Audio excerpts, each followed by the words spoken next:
Had an early head start, but it looks like Cult 1. We'll do Cult, and it's shorter anyway, so this will be a good taste of the channel anyway.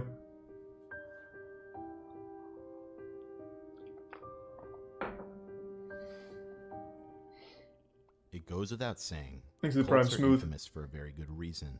They are known to indoctrinate people, manipulate them, Mm-hmm. and use them as a collective for the goals of an individual cult leader or a harmful belief system. In many cases, they target individuals that are very Thanks to the 5 gift subs, vulnerable, as Gaming they're Legacy. generally more We likely sub to Nuke look and for Ghostly. leadership. Desperate people tend to look for desperate answers and tend to not use their better judgment. Take, for instance, the story of the miracle mineral supplement that claimed to cure just about anything. Hey, I Almost remember to that. Autism. And as it would turn out, not only did it not cure any disease, did not help any disease, but also contained bleach. Cults thrive when followers of an individual collective prescribe themselves to blind misinformation. Oh, here, hold on. With all Sorry. of that being said, today we're going to dive back into retracing the digital footsteps of one such cult. This is the story of the now defunct Reddit cult of Cantelmoism. I've been on Reddit since day one, going from Dig to Reddit, and I've never heard of My encounter with this bizarre Cantelmoism. topic first started the when I was looking fuck? for more internet mysteries to do videos on, and I was on another popular subreddit called the Reddit Bureau of Investigation, and I found a post that read the following: Exit super Prime, unusual Soul. subreddit where every Give post sub is Roberto. gilded an absurd amount of times. Here is ISS Gold, the subreddit in question. I'm pretty positive they're all bots, but why circle jerk thousands of dollars into gilding onto these posts for no reason at all? There has to be So some they're a reason Reddit why. gold At the time I had cult? first checked out this That's subreddit, cute. it was still up, but as of now has been made private. In a nutshell, there were countless Exit Tier posts 1 on this Elite. tiny subreddit that contained a vast amount of Reddit gold and silver. At first, it appeared like some sort of test subreddit, something very similar to the YouTube channel WebDriver Torso. While I couldn't Thanks find for any sub proof this was a test Cravio and subreddit, Yeet what I did Yang. find out from a Soulless. comment was what led me to this topic. A user had commented that this could have a possible connection to r/Cantelmoism, which dropped me right into one of the most interesting I stories like the name. I've ever come across on Reddit. Trying to access Sounds like some old Middle-earth shit. r/Cantelmoism, you'll notice that the entire community has been banned. What's interesting here is that Reddit actually took notice of this community and banned it altogether. Keep in So mind five there's new an subs. Collage? r/Scientology subreddit Or that is collagen, wide excuse open. me. So what was Thank so you, bad collagen. about this one that Reddit had to take action? I will note the reason for this subreddit being banned is listed as for being unmoderated, but I highly doubt that, as you'll soon learn more details. If you trace this entire situation back, this all starts with a Reddit user by the name of Chris CGC, whose real name is Chris Cantelmo, who became notorious Hey. on Reddit for giving away upwards of $70,000 Goddamn, in thank you, Reddit Tier 1 badges, Craig, and the which was 5 gift subs calculated again, by his own Phantom. mods Thank you, on his Phantom. own subreddit. If you look into this guy's background, you'll learn that he owns a medical company called GL Sciences, as well as a few other companies in the past. Very who successful make quite a Redditor. bit of money. Just to make sure, He if must you're use unfamiliar with Reddit r/finance. badges, they're used as gifts from one Reddit user to another and are displayed on posts. They are usually given out as a good job award for being particularly funny or helpful. Reddit Silver is the cheapest Reddit badge you can put on a post. The next tier Embarrassing. is Reddit Gold, It's which gives garbage. you 1 week of Reddit Premium. Yeah. Lastly, there is Reddit Platinum, which provides 1 month of Reddit Premium. If you're unfamiliar with Reddit Premium, you sub essentially it is Aftershock, just a you sub membership Doggo, that you unlocks a sub variety of features with Anarchitect. Reddit, including the option to turn off ads. Prime Moving Loan. back to Chris CGC, he became well known, as I said, for randomly gilding posts on the r teenagers and r/dank memes subreddit. Keep in mind, this guy clearly targeted a younger demographic by going for those subreddits. For example, in this individual post, it would cost about $350, which features 69 platinum badges, and Oh, he's an epic 69 months of memer. Reddit Big Premium for the man. user who posted this. This was Imagine common fucking behavior CEO for being a Chris, as he memer. would basically be handing out money every single Okay, that's day. Elon Musk, In actually. fact, Never this was mind. even so common that they created an entire subreddit called Children of Chris, dedicated to people who were gifted gold by him. At first glance, Thanks this for 5 seems gift subs, entirely All-American. Good to see you, harmless. man. This guy was being generous with a lot of Appreciate money it. and was reported to be spending thousands of dollars a day on gilded Reddit posts. As you can imagine, many people didn't have a problem Thanks with to getting Resub free Rich. Reddit Premium memberships, and it got to a point where people would just pass this guy's name around and say, "Message Chris, he'll send you gold." As I said, at first it I'm seemed surprised I've rather never heard of this. benign. It seemed like this guy simply had a bunch of money to go around and was willing to pull stunts for the sake of entertainment. But as time would go on, he would reveal the actual motive behind these gilding sprees.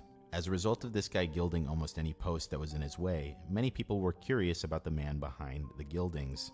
A lot of people looked up to him because he was very generous. However, In an interview done by Insider Meme Trading after he gained some attention, Insider he's questioned about his Meme motive regarding Trading. the mass gilding sprees, to which he responds saying he wanted to get the message Actually, out cool name, that not gonna lie. DMT cured cancer. In case you're unfamiliar, DMT is an incredibly powerful Holy shit. hallucinogen. DMT, or dimethyltryptamine, has been studied in the field of cancer. However, there is no consistent peer-reviewed evidence that would suggest this in any way. And let's be real here. God, what is it? If a cure for cancer was found, do you think a guy would have to do a publicity stunt on Do they Reddit, also use spending that for joint thousands of pain? dollars to get the word out? In the months to come. Give me 1 second. Hold on. Sorry to pause, but I need to look that up. DMT, they also use that for joint pain, don't they? Let me see.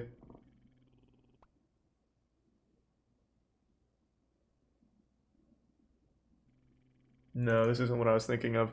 I remember a couple years back, I knew a guy that was peddling hard for some, like, really pseudoscience-y liquid jar-ish shit. Like, it looked like what the xenomorphs were born out of. And it was dimethyl something. I remember that, which is why it started to, like, fucking Winter Soldier me there for a minute. And he was like, this'll work, this'll cure your joint pain, inflammation, might make you taller, it's gonna make your beard more full. DXM? Maybe. Thanks for the hey, Socks. Good to see you, man. Thanks for the 5 gift subs, Socks and Lich. Jesus. You the generosity tonight. God damn. He still found some notoriety and started Sounds to like gain a following HGH. as a result of his generosity. No. Something I want to note here, many of these followers were not in it for the sake of his teachings. However, they were a byproduct of being around him. Nonetheless, a portion of people stuck around and did listen to what this guy had to say. And there are former believers of Cantilmoism. And as time went on, and through the help of Cantilmoism Exposed, a subreddit we will get to, many people started to outline the potential symptoms of a forming cult. As I said earlier, looking back on this situation is I highly doubt it's like a real cult. All the original threads surrounding probably just an updudes to the left. Thanks for the gold, stranger. Deleted. Not to mention, Chris CGC himself was also banned from Reddit. In fact, Chris has been banned more than once. People collectively created a comprehensive list of alternate accounts that Chris was creating, and most of them banned. What remains is a subreddit called Cantilmoism Exposed, in which we get a full understanding of the situation. The sidebar of this individual subreddit reads the following. Cantilmoism is a cult of personalities centered around Chris Cantilmo, who came to prominence on Reddit through his mass gilding sprees. The cult espouses a form of psychedelic New Age pseudoscience, ranging from innocuous beliefs to dangerous self-harm. Oh, okay. Members of r/slash teenagers for recruitment. We are here to aggregate information about Cantilmoism and help people make informed decisions to avoid further recruitment. Among the pinned threads in the subreddit, we find one called Outline of Initial Concerns with Cantilmoism. Here we learn quite a bit about this whole fiasco. The thread reads the following. I'm interested in whether or not any true cults have ever emerged on Reddit. I've been following Chris CGC and his sub Cantilmoism. I started out participating for the awards. I had 5 years of premium after a few days of participation, but once I had more than enough gold, I continued to participate out of interest for what is the strangest, most cult-like sub I've ever seen. Today, it is starting to get more renewed interest by the Reddit community. As a leader, Chris CGC has been suspended by Reddit for 3 days, and it was mentioned in a popular and just deleted Ask Reddit thread described as a really weird cult-like subreddit run by a guy who gilds literally all the posters. He talks about how he has terminal brain cancer and that he's cured it with DMT, and believes DMT can cure literally everything, and the users seem to agree for some reason. My personal take is that he's a schizophrenic, but I have no proof. Or just a scam artist, what do you mean? Here's a few ways in which it seems like a cult. Mind-altering practices such as meditation, chanting, speaking in tongues, renunciation sessions, and debilitating work routines are used in excess. Perhaps the main tenet of the whole cult is that DMT is a perfect and godly substance with no bad effects that everybody should be using, and that it cures cancer and AIDS. Wow! In fact, he has gone as far as saying that radiation and chemotherapy are torture and make patients worse, not better, which is extremely dangerous advice to people who have cancer. He has also urged his followers did Chris talk to Steve Jobs or something? Every day, is he responsible for that? Tricked into fearing the sun to make us dumber. The leadership induces feelings of shame and or guilt in order to influence and or control members. Often this is done through peer pressure and subtle forms of persuasion. This is a textbook and egregious example, especially when it turned out that the user YonZZ didn't actually do anything wrong and the cult members refused to accept it. The group is elitist, claiming a special, exalted status for itself. Its leaders and members, for example, the leader is considered the Messiah, a special being, an avatar. No fucking way. All because he was gifting Reddit gold? Save humanity. That's like just spitting in your face and then wiping it off. Reddit gold is useless. The leader, Chris, truly useless. Is constantly referred to as God. He believes that he has special knowledge. knowledge. Hold on, I need to look at... What does Reddit gold do? Doesn't it just grant you access to the Reddit gold lounge?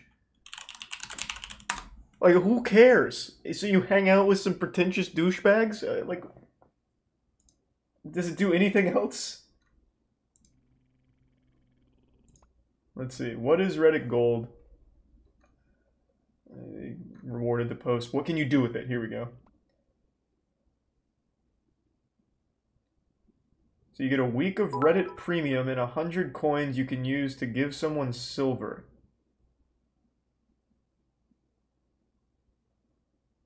Is there ads on Reddit? I can't say I've perused the internet without an ad block in years. Is that like a big draw? Like you don't get ads? For a week?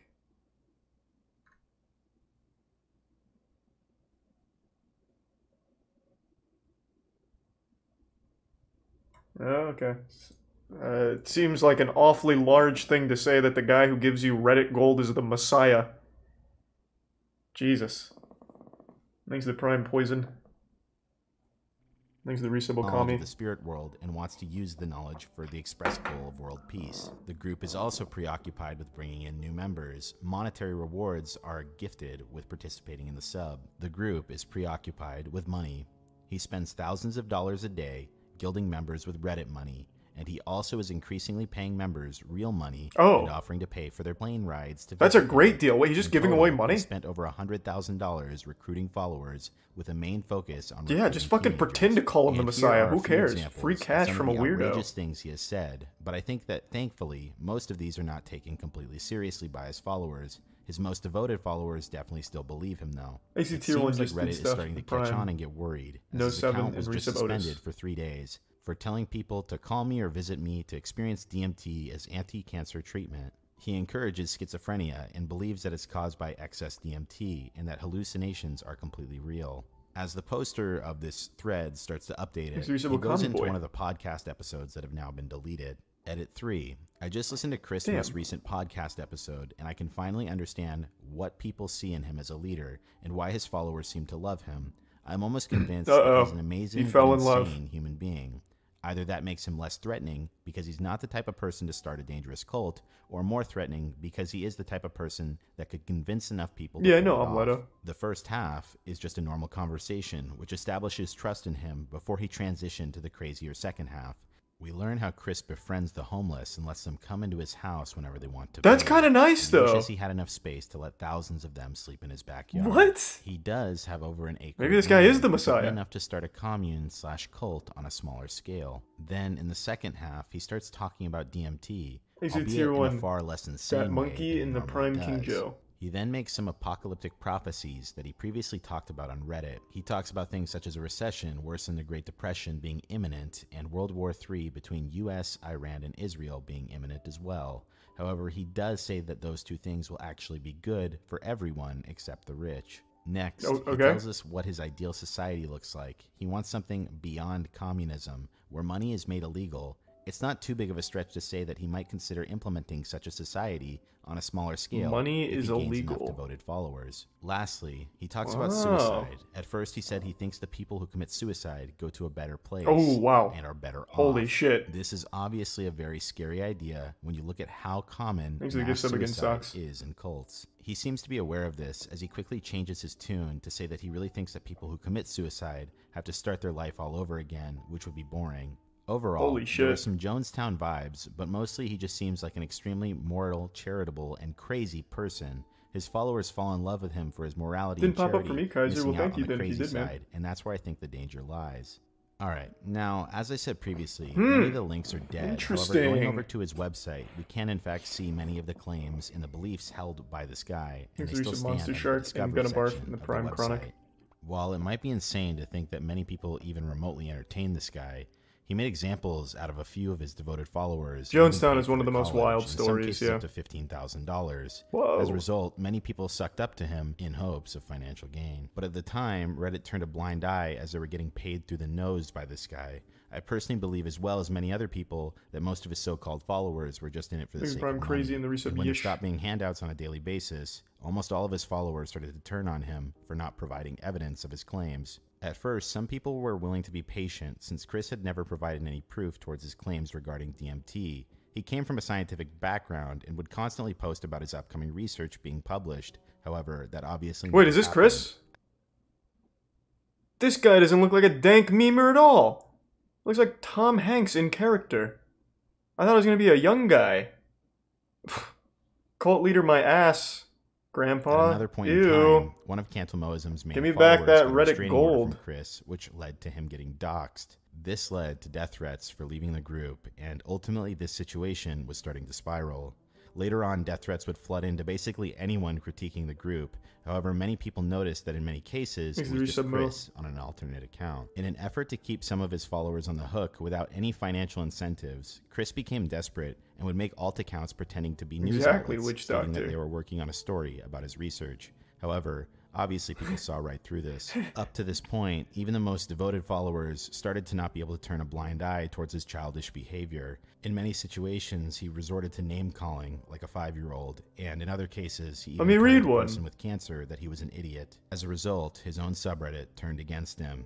It read the following: "This is a place for a very mentally ill man named Chris Cantelmo to post his craziness. Please get this man help and don't support him. He has no money left, no family left, and nothing good in his life." Damn, Chris, fucking blasted on your own dank meme. Where around a month ago, this Reddit community as a whole has been banned. I can only imagine because Reddit wasn't getting paid off nearly as much. While Chris still remains online on his other platforms, he's still trying to recruit members in person, but his digital footprint still remains. I want to check out that channel. Even his own Discord turned against him, and one of his top followers has now taken over. From an outsider like myself, looking at this entire situation, in my opinion, I definitely see how this seems quite premeditated. I can see the angle a lot of people have mentioned regarding this guy being mentally ill as well. However, it seems like from the very beginning, this was calculated towards creating a cult. This guy comes from an educated background. He graduated from Yale. He set up a website. He targeted impressionable people, and he used one little sliver of attention and was vindictive towards anyone who didn't agree with his beliefs. Thankfully, however, the situation... Hey, thanks for the 10 new subs again, Cyax. It's good to see you tonight. Something else I should note is that I also believe, to a certain extent, Chris has been experiencing a degree of psychosis. I don't believe this guy to be mentally stable due to the constant drug use. Here we had a guy with a great livelihood and a good life, and he was well off. Then, seemingly out of nowhere in the later years of his life, after being an atheist for 56 years, he becomes ultra-spiritual as a result of taking DMT. And he just wanted to start a cult, man. He just did it the wrong way. As a god, and all of his teachings. He should have started playing Minecraft. And psychosis. That being said, I don't think talking shit directly to this guy helps whatsoever. As a result, anyone watching this video, don't go harass this guy. His brain obviously processes information differently, and even though what he attempted to do was terrible, it won't stop him from continuing to do what he's doing. Thank you for the generosity. This guy needs professional help. Instead, this video stands as something much more effective for the situation than directly talking shit to him. At this point, if anyone comes across this rabbit hole or topic on the internet, they have a reference point to which they can understand how this group came to being and avoid it. With that being said, I thank you for joining me here today as we looked at... Well, that was actually kind of interesting. I've ever seen on Reddit. This is Barely Sociable. Have a great night. Is that true? Only one guy said this, but now I have to know. Did Chris Cantelmo actually kill himself because this video? I'm gonna look it up. I feel like I'm being lied to, but that would be horrible.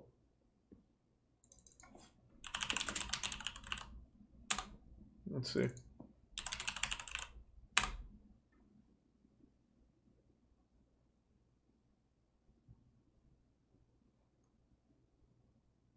Oh my God.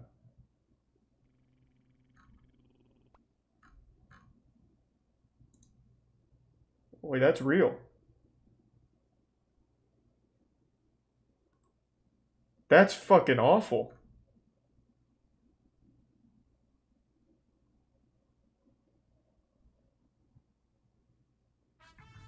Jesus Christ.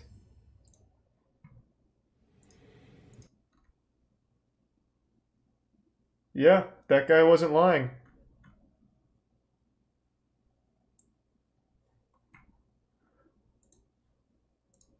Wow.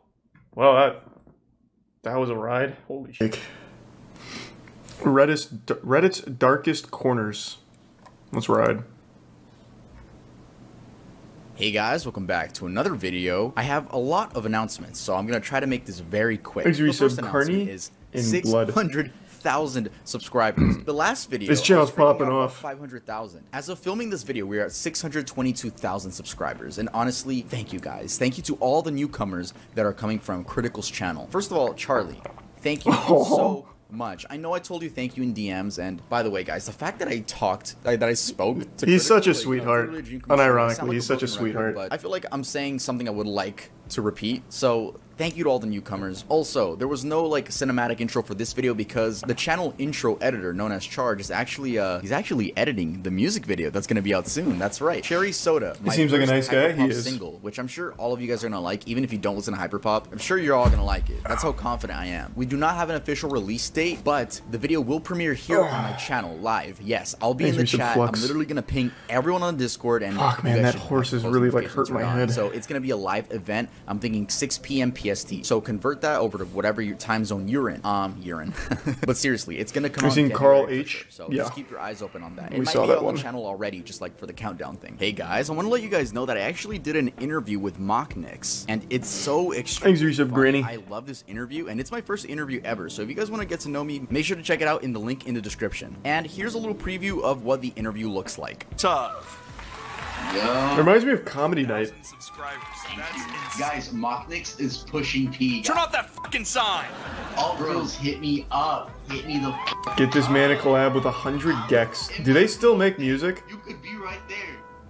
100 Gex is Piss Reddit's Baby, right? darkest corners. In this video, we will be covering specific subreddits and users that can be described as strange, disturbing, odd. And I know what you guys are thinking. Dude, all of Reddit is like disgusting. What are you talking about? I know it is. I know it is. But let's just go even deeper than the surface. This video will be a little. You don't want to go deeper than the surface on Reddit. To help me out on certain topics. I want to give a big shout out to Juno over on the Tub Discord for Thanks, Resub, helping Granny, me out and with this idea. Hero. Juno gave me the idea. That's what I'm trying to say. If you guys have video ideas that you want me to cover, make sure to go leave it in the video ideas channel over on the Discord. I'm not gonna lie, literally like 9 out of 10 of them are horrible. I go on that channel. Dude, I remember someone requested me to talk about Harry Styles.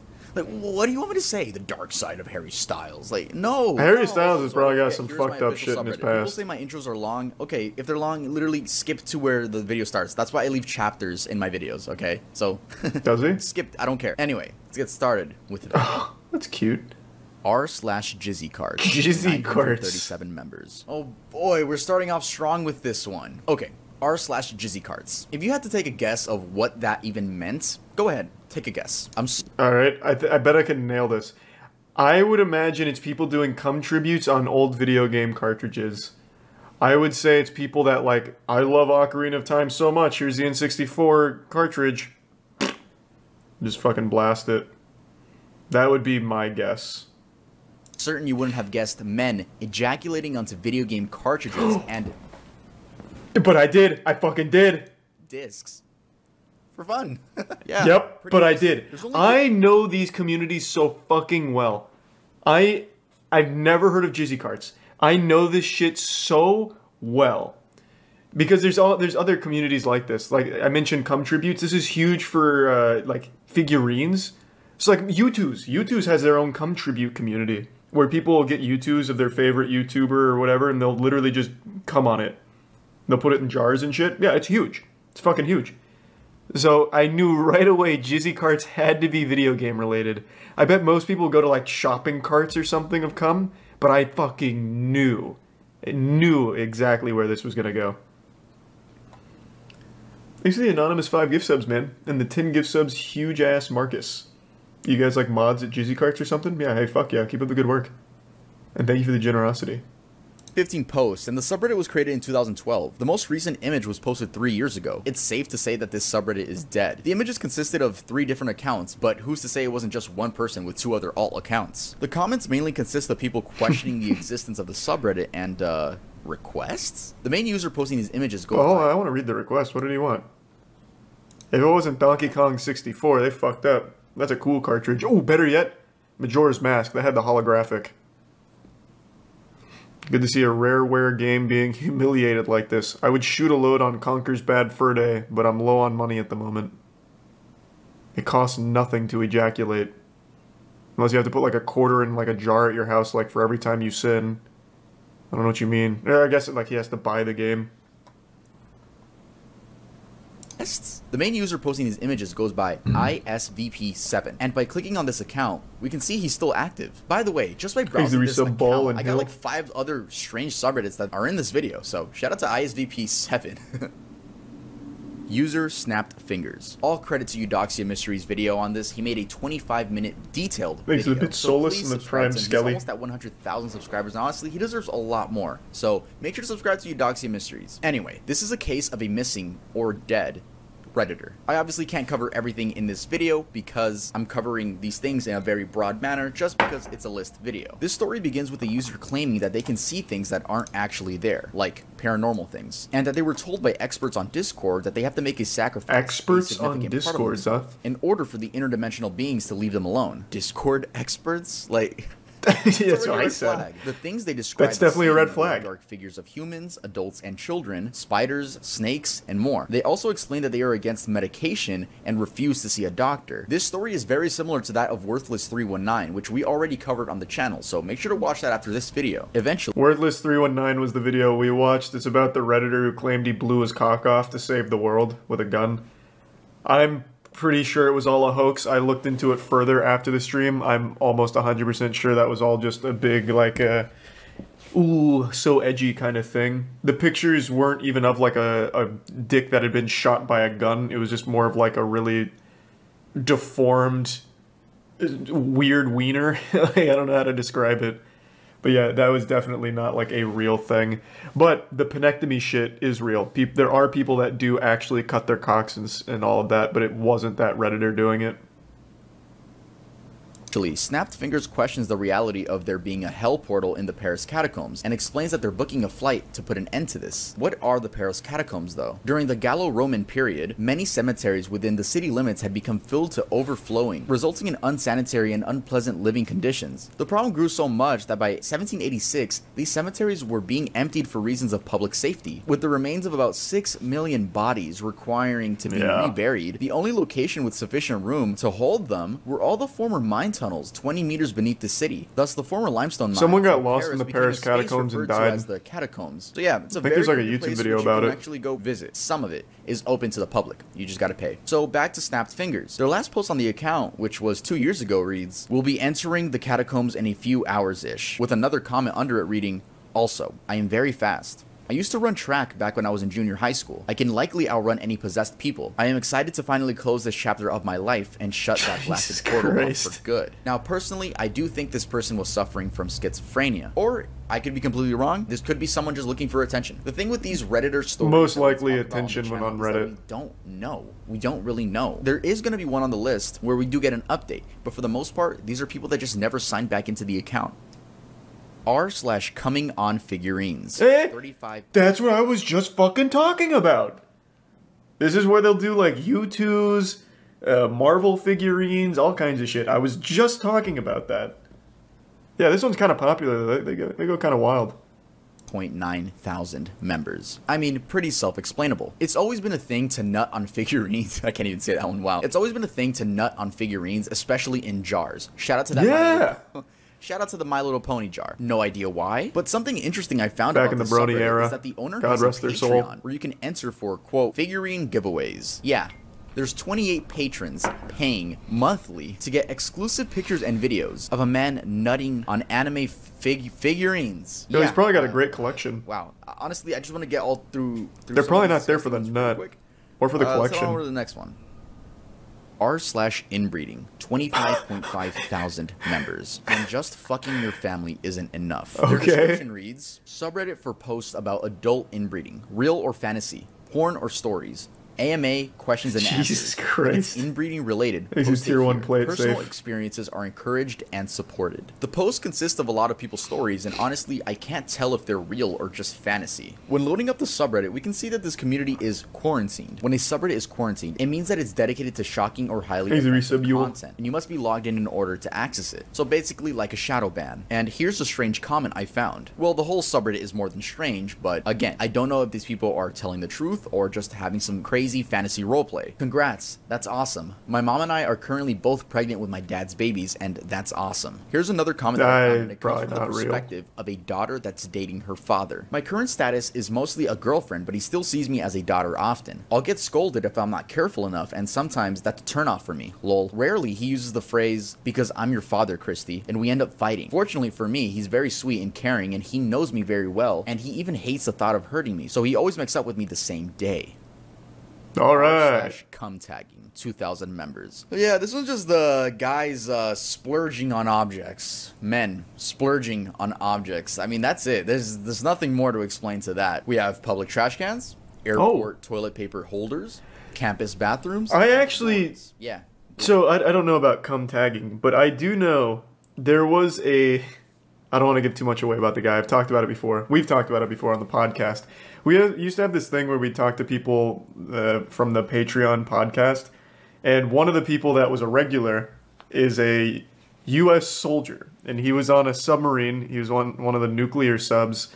So in between his tours, he'd come on to the hangout with us, and he'd always tell us this story, like these stories about like the people on the subs to pass time will literally just like come on things in the sub. I don't know how real that is, or if it was just like his degenerate crew or whatever, but it's apparently like super common, at least on that vessel, because he would talk about it like pretty much every time he came back. Do we have any other like submarine boys in here that can confirm or deny? What episode? No, it was like just hangouts where we just talked to people. It was a while ago. We haven't done that in a couple of years now. Thanks, the resub Chewy. I heard living on those is fucking horrible. Oh, it sounds absolutely miserable. Yeah, it sounds true. I can't imagine a worse career than being on a submarine. You can't leave it, you're confined to such tight space, and apparently all your friends are just ejaculating on everything. Sounds terrible.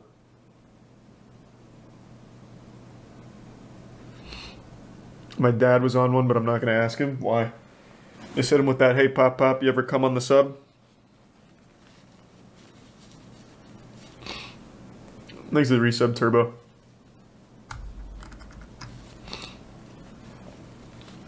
Sounds like the average frat house.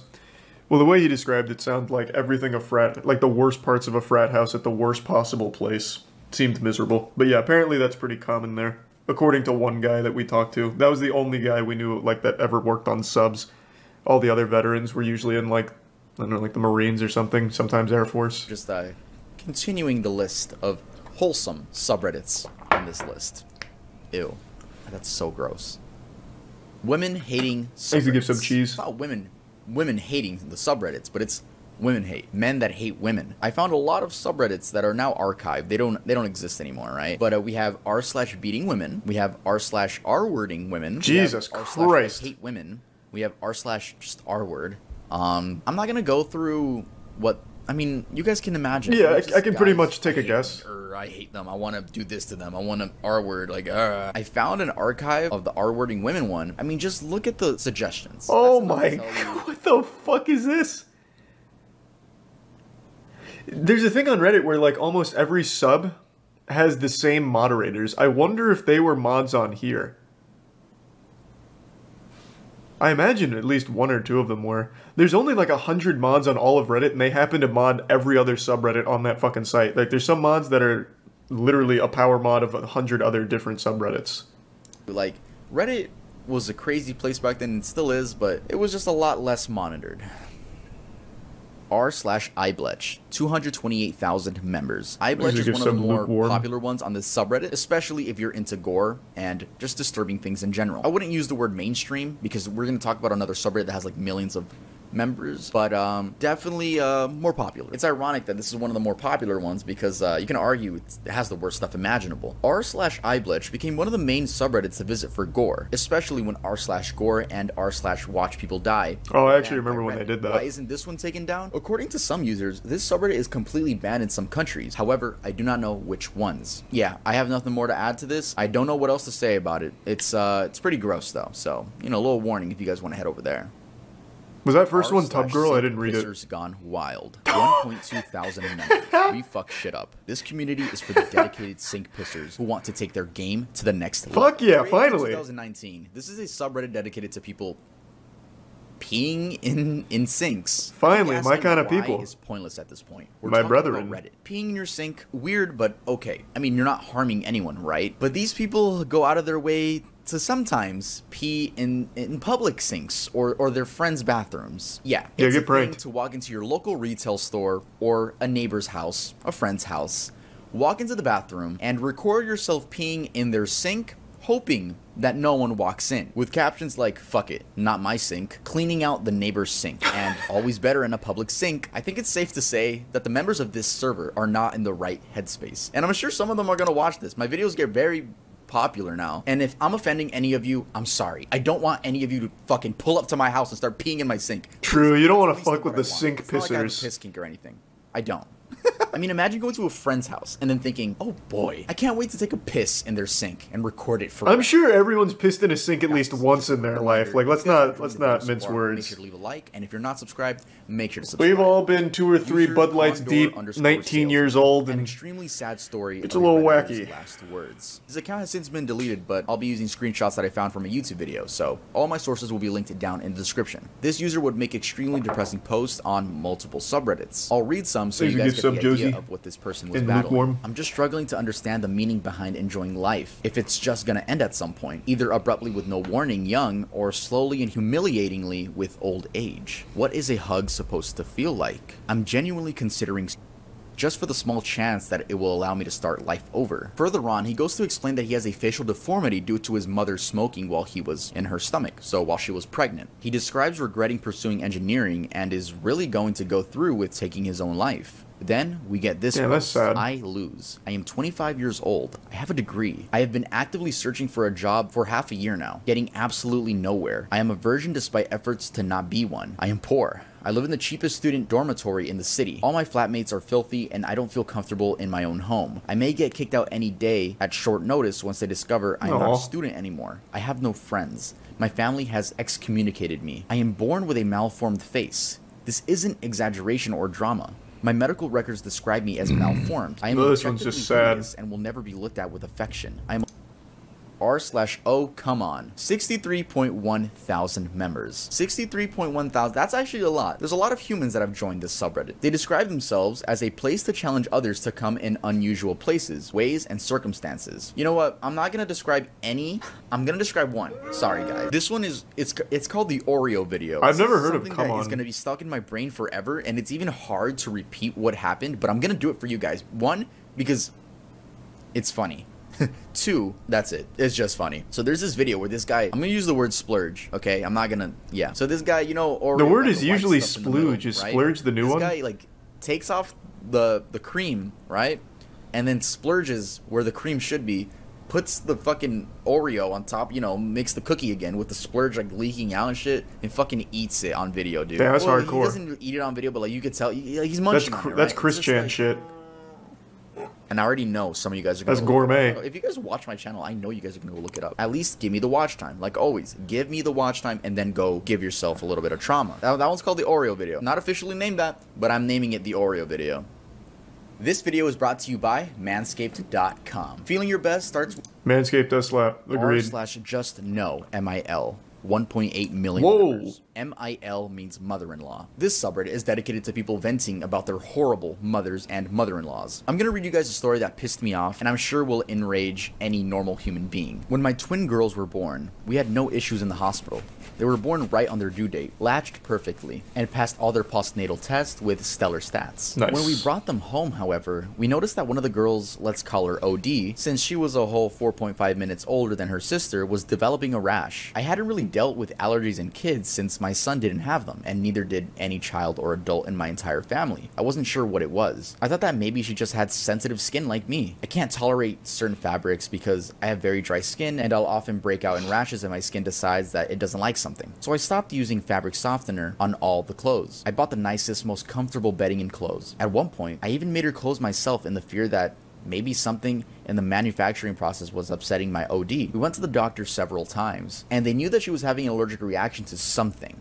But every test came back negative, and we couldn't and it turned out the mother-in-law was doing some crazy shit to figure it out. During that time, her allergic reactions got more and more severe. At one point, she was the only baby in the history of the hospital who had to be kept in a clean room because she seemed to have a reaction the minute she left. When that happened, we began to have elimination therapy that would rival the lifestyle of Buddhist monks. My husband and I moved our son and YD in with his parents because we needed to eliminate everything from our routine to figure out what was causing the reaction to our OD. We stopped using our soap, our shampoo, our deodorants, our laundry detergents, and that was before we even got to our diet. It took us 3 more months, but we figured it out. Our OD was allergic to coconut. The doctors told us that it was a particularly rare allergen, and so it wasn't on any of the skin test panels they ran. When we found out what she was allergic to, we were so relieved. So relieved. But in addition to feeling relieved, I delved into a bout of hysterical laughter. I laughed so hard I cried, and to this day, my DH tells me that he didn't know if I was crying from relief or pure happiness. Okay, so like I said, this story is very long, but to summarize it, the baby has an allergic reaction to coconut oil, and now we're being introduced to the mother, right? The mother of the woman. And this I thought it was gonna be something like the mother-in-law was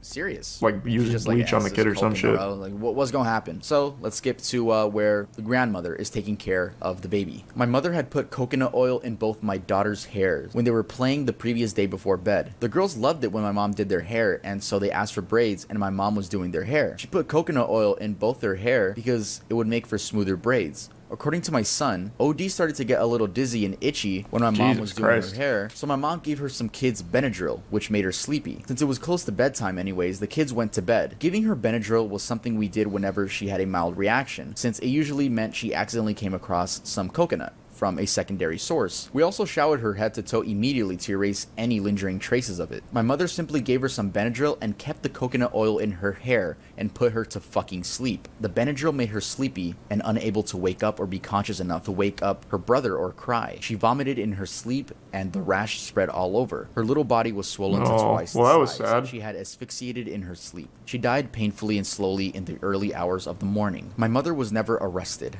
My father did leave her, though they're not officially divorced. The majority of my mother's family refuse to speak to her, and the few that do speak to her only do so on a limited basis. She currently lives on her own in a small town, and every couple months I'll get a call from her telling me how sorry she is and how she just wasn't thinking, and can I please find a way to forgive her. She wants to come see me. The only thing I can find to ever say to her is, you can come see me when you bring my daughter with you. If you guys want to go read it on your own, it's a lot longer than what I just said, and I know what I said. Man, that's probably one of the most intense ones on that subreddit. Horrible. That sucks. The rest is probably like my mother-in-law baked a dry turkey. That's what ignorance does, man. Let's move on. Jesus Christ. R/jailbait. The Urban Dictionary definition. Oh, that was a big one back in the day. Female who is under the age of consent. That shit was fucked. Acts and appears as if she is over the age of consent, and who does nothing to correct that impression when she is bedded. Yeah, when I read that, I was like, whoa, what kind of victim blaming, dude? Why are you getting mad at them? Like, nah, I don't want to get off track, but it's just weird when guys are like, yo, you shouldn't dress like that. Too young. It's not even your life. Just fucking move on. Go on Reddit. Actually, that's what they were doing. It was just a place where creeps would talk about underage girls. At the time, Eric Martin, they used it at the front page almost every week. Subreddits, including jailbait, by claiming that it was one of the side effects of promoting free expression on the web. Reddit administrators took down the subreddit after a user shared a picture of an underage teenager, saying that he had nude photos of her as well. And many users were requesting, you know, send me. Yeah, it's just pretty disgusting stuff. Yeah, he's underselling how popular that was. Back when I first found Reddit, I would have been, what, a junior in high school? Jailbait was usually on the front page. That was a massive fucking subreddit. That would, what year would that have been? 2011-ish? It was fucking crazy. Yeah, and that was like, for some reason on Reddit, that like was totally normal. And I remember someone made a big hoopla. I don't remember, it might have been our atheism, to be honest, because that was also huge then. Someone made like a huge hoopla, like, why the fuck are we just allowing like open pedophiles on the site? Like, super transparent. And they're like, no, jailbait's fine. Jailbait's good for Reddit, actually. And it was like a huge controversy when people were like, we need to get jailbait the fuck out of here. But they fought tooth and nail. That was on there for a long time. Like a really long time. Much longer than you would expect. Spontaneous H. This is That's the story Twitter of now. a Redditor who documented Okay, I guess. injecting heroin. I'll read the main posts. I did heroin yesterday. I am not a drug user and have never done anything besides pot back when I was a teen. Ask me anything. This is a little long. I've never been a drug user. I drink once in a while and smoked pot years ago back when I was a teen in high school a few times, and that's it. I'm 24 now, have a master's, and a well-paid This one's full-time fake. job. Yesterday, I was Usually the walking personal Washington stories Square are. Park, where I pass every day, and there are always people looking to sell drugs. Not in the park anymore due to the cameras, but it is well known you can meet a dealer and do the transaction elsewhere these Thanks for days. some They damper usually and don't prime solicit drugs Sebi. to you unless you stop to stand around near one of them for some reason or look like you're looking for something. Yesterday, I happened to stop by a row of benches to check some messages on my phone when a dealer on the bench to my right asked me if I need anything. My life has been pretty boring the last few years, and I felt like I haven't really lived, taken any risks, or done anything crazy. So I figured, what the hell? Maybe I'll buy some pot. It's been a while. I said yeah, and after asking me several times if I'm a cop, he gives me his number and tells me to meet him at a fast food place several blocks away, and he will, quote, hook me up. Sleep I was well, blown away by man. the power of this drug and how orgasmic it felt. I never understood why people did drugs before and got so hooked on them, but now I see why. I have the urge to do it again, but I will resist and not do it, at least not for a long time. I understand the addiction potential and how someone could easily tear apart their lives with this stuff. Heroin is pure powdered pleasure. I actually feel proud of myself for having the balls to do something this crazy, and I feel like it was a valuable life experience and my window into another world and part of society. I'll never forget the day I did heroin. Now, ask me anything. 2 weeks ago, I tried heroin once for fun and made an AMA. I have been using since and shot up for the first time today. No. AMA. Wednesday night update. Fucking, I'm still withdrawing, throwing up, and sweating out gallons of sweat. I really want to use and relapse right now. I know I shouldn't.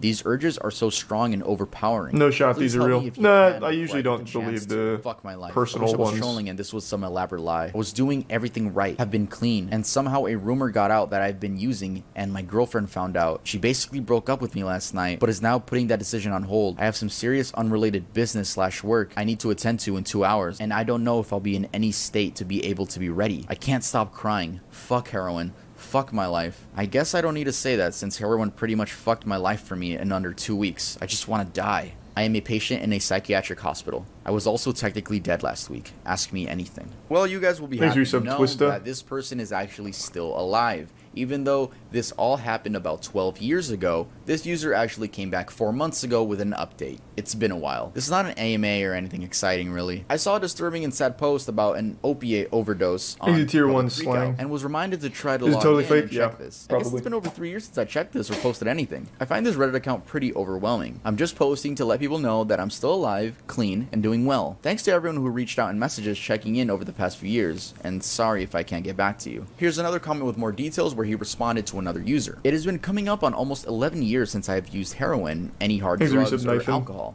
That was November 2010. A few years ago, I had a slip and just smoked weed, which is a bad mistake, so I consider my current total clean time 3 years since I count that. Nice. We actually had a happy ending to this one. Love that. Love that he's still okay and doing just fine. It's kind of crazy to just be like, hey yo, let me just shoot up some heroin. Fuck Is he it. tier one My life gifted? kind of boring. Oh, should I document my experience doing that? No, I'm just kidding. I'm just kidding. Yeah. Yeah, no. Alright guys, that's going to be it for this video. Don't click off yet. Don't click off yet. I knew wanna say almost all of something. In those. the community tab, when I was telling you guys to leave requests for Nice. video ideas, right? Or like Reddit ideas for this one. People were saying that I He didn't just, even like, cover steal true video cells, which idea is topics, surprising. And I just cover them in a mediocre way, which Do you guys remember True Cells? That was a little bit before the big incel explosion. Thanks to Prime Grant. Wow, most people don't seem to remember it. True Cells was basically, they were the progenitor to modern incels. They had a lot of very sad dudes that would post shit like women should be kept on farms and men should be allowed to buy women to fuck them. Like really horrible stuff, like incel shit, before it became mainstream. That one was pretty wild. They had like full websites full of like hundreds of pages where people would like write some real gross shit and their weird view on the world. Thanks to resub Asa.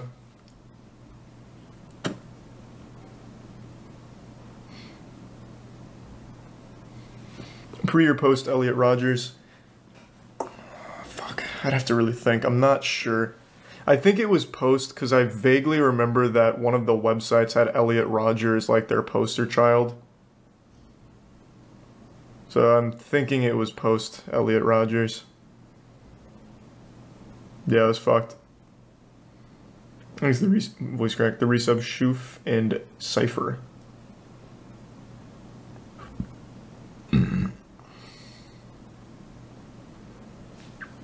I feel like there were some other ones that weren't covered, but I can't think of them off the top of my head. True Cells is just one that I always remembered.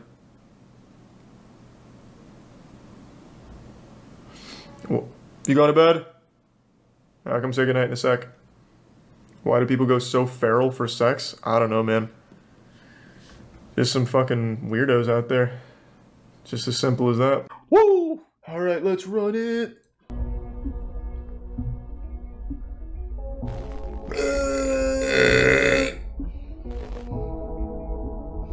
There's the Prime Krigi.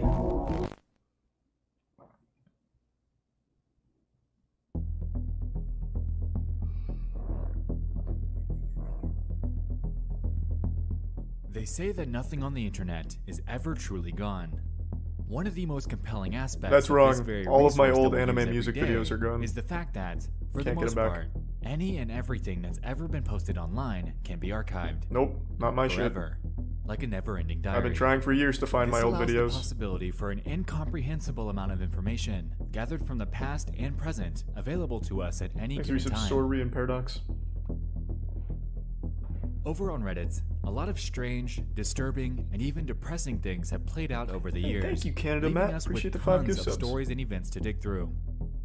Within this vast sea of archives, though, is one that really hit home for me back when it happened, as it, in real time, merged the realms of the internet and reality, ultimately leaving people absolutely baffled at the resolution. I'll Get be the ready, judge of that. because tonight, we're going to head back in time to 2016 to explore the incredibly bizarre and heartbreaking story of a Redditor by the name of Jason in Hell. Jason in Hell. That's pretty extreme. On the late evening of October 28th of 2016, a Redditor named Jason in Hell would make a sudden post to the relationship advice subreddit, seeking counsel regarding a cheating situation that played out between his wife and neighbor. His post is titled, "I'm having a hard time coping with my wife having cheated on me with our neighbor." Damn! In She the cheated with a post, 51-year-old he outlines in dude? immense detail He must be his slinging experience meat. catching his wife cheating on him over a year prior. At the time, though, little did everyone know that this would be the spearhead of the absolute turmoil that he and his family would soon begin to endure. Hey, thanks. God damn, Carstark. Thank you. Appreciate the bits. So, quick side note before we move on. I did a story narration back in my Redditor God, Escapes can't the watch Cult that video, shadow. and you guys seem to like it. For this one, we're going to lay things out largely the same way. We'll Thanks, go Prime through Party. Jason's full story before diving into the aftermath of how things turned out. The original post is about an 8-minute read, so if you'd like to grab a snack or drink before we get into it, Oh, Jesus, now would okay. be the time. I was hoping for just the cliff notes, but that's okay. Fuck it, we're already here. I'll let it ride. I'm having a hard time coping with my wife having cheated on me with her neighbor. It has been 476 days since I confronted her about it. How do I know? Because every time I catch myself thinking about it, I tell myself, it's only been X days. Maybe you won't think about it tomorrow. That sounds highly unlikely. So He's to go not an back to the anime beginning, character. I had No one just does taken on that. a new project and new responsibilities at work. I was working a lot of hours, 60 plus per week, and was noticeably stressed. It was in May of 2015 that I noticed that she had a password on her phone. When confronted about it, she told me it was just because she was planning my Father's Day present and didn't want me to ruin the surprise. Ah. About a week later, she came Good to me plan. and told me that she felt guilty keeping a big secret from me and told me that she was having our neighbor, a contractor, build a home office for me as my present. It struck me as odd, as in our 6 years together she's never said she felt guilty about anything and always insists that she never regrets anything in her life. Time goes on, her phone is still Thanks for password resub, Yee protected, and the Prime and Squish. things don't feel right. I see her using her phone and smiling to herself more and more often, but when I ask her what she's doing, she says nothing and puts her phone away. So one morning, I wait for her to get in the shower, and I grab her phone before it requires the password. I go through her messages and find that she's texting the neighbor. "I'm all covered in frosting. What? You want to lick it off?" What is this, porn? Like, what are you talking? There's no fucking way this is real. What? Why is everyone saying this is real? Who? So was she actually covered in frosting? Like, what the fuck are you talking about? Raided a kid's birthday party and fell and flopped around in the cake? I highly doubt this is real. The guy starts by saying, it's been 476 days since I found this. I know because I've counted every day. Telling myself I'll forget about it tomorrow or whatever. That does not sound real at all. I'll let it ride, but this is very fishy at best. There were no other messages to the neighbor, but I found out later that was because she had set up her phone to delete messages after a certain amount of time. I felt uncomfortable with it, but I knew she had a perverted sense of humor, and I thought she would never do anything to hurt me. More time goes by, and the neighbor is spending more and more time at our house, but the office is being completed slower and slower. I can't help but worry that something isn't right, so I start checking her location using Google Timeline. It was at this point that I realized that there are large gaps in her GPS history because she was turning off her phone's GPS. Jesus. Fast forward to July. So this guy's basically a The stalker. paranoia is driving me nuts, so I tell her that I need to install a new antivirus on her phone. While she has it unlocked for me, I install an anti-theft software so I can remotely turn the GPS back on and set up AT&T message backup and restore so I can read all of her text messages. Does a program like that even exist? Computer. That sounds like a convenient tool in like a My mother bad asked to spend CW time with my movie. 2 kids, so my wife For people drops that don't them off with understand her technology. And that's the day to herself. I watch my wife's activity from work as she spends the day trying to meet up with a neighbor. That exists? But is unsuccessful because he's busy with another job site. That night, we get the kids back from my mom's house and we go to dinner with a neighbor, his girlfriend, and his son. My wife and his girlfriend are having a good time, drinking, laughing, and just joking around. His girlfriend mentions that she'd like to see Magic Mike. I say it's a good idea and I'll watch the kids so my wife and her can go. So my wife and her go, and the neighbor and I go back to my house so the kids can play video games together. Oh shit, he beats his ass. The kids are back in my son's room playing games, and the neighbor's sitting across from me on the other couch. It's at this point that my wife starts texting him. She's describing sex acts that she would like to perform with him, and he's reciprocating. She tells him to check his Snapchat, and at the same time, I get a Snapchat from her too, and it's her fingering herself in a bathroom stall. They keep Is he talking, married trying to figure out when they can meet up fucking and have sex. Susie Squirts a decided lot? Like Monday morning after I go to who work. does that? So in my head, What? I already planned to pretend to leave and circle back to catch them, but then they tell each other they love each other, and it's all I can do not to leap off the couch and knock him out. But I contain myself and continue reading This the seems so conversation goddamn unfolding fake. in front of me. Then he tells her, "You're my girl now," to which she replies, "Always have been," ending with him writing, "And always will be." This is fanfic. This is literally fucking fanfic. Holy shit. My wife and the neighbor's I've been girlfriend duped. return from the movie, and I ask them politely to sit down. I then ask the kids to stay in my son's room and shut the door. I return to the living room and confront my Damn, wife Rhett. and the neighbor. I say, "So you two love each I other, really huh?" appreciate the huge And my bits, and I'm wife goes glad you into had fun full-blown tonight. denial mode, and Thank the you, neighbor's Rhett. girlfriend starts smacking him. I ask my wife if she's been texting him. She says no, so I show her the text messages. She admits to it but says it was the first time that it went that far. I ask my wife if she sent him pictures. She says no, so I show her the picture, and she admits it but says it was the first time. I ask her if she's having sex with him, and she says no. Because I didn't want to catch them Is having there sex sub- together, I limp listen didn't have and evidence Ray? to prove her Give sub Ray. wrong, so that one stayed unresolved. I tell her that I'm leaving her, and she tells me that she'll make sure that I never see my kids again if I do. She planned on using the fact that I had attempted suicide in high school to prove me unfit to have children. She continues to say that it was my fault for being so busy with work and stressed out that she just wanted someone she could talk to.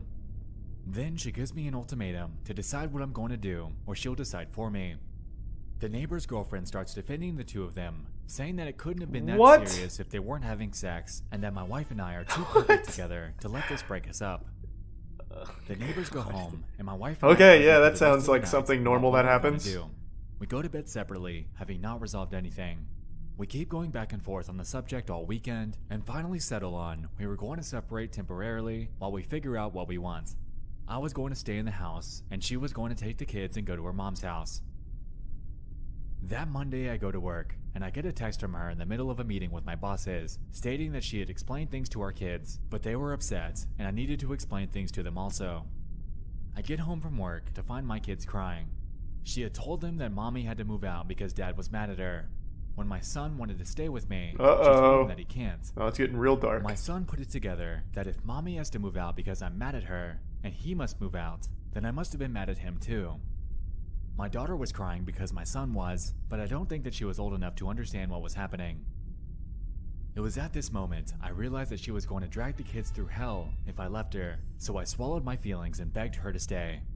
She agreed and insisted that I apologize to our neighbor since we were still going to need to hang out with him because our sons are good friends. Thanks for some water. I hate it, but I do it anyway.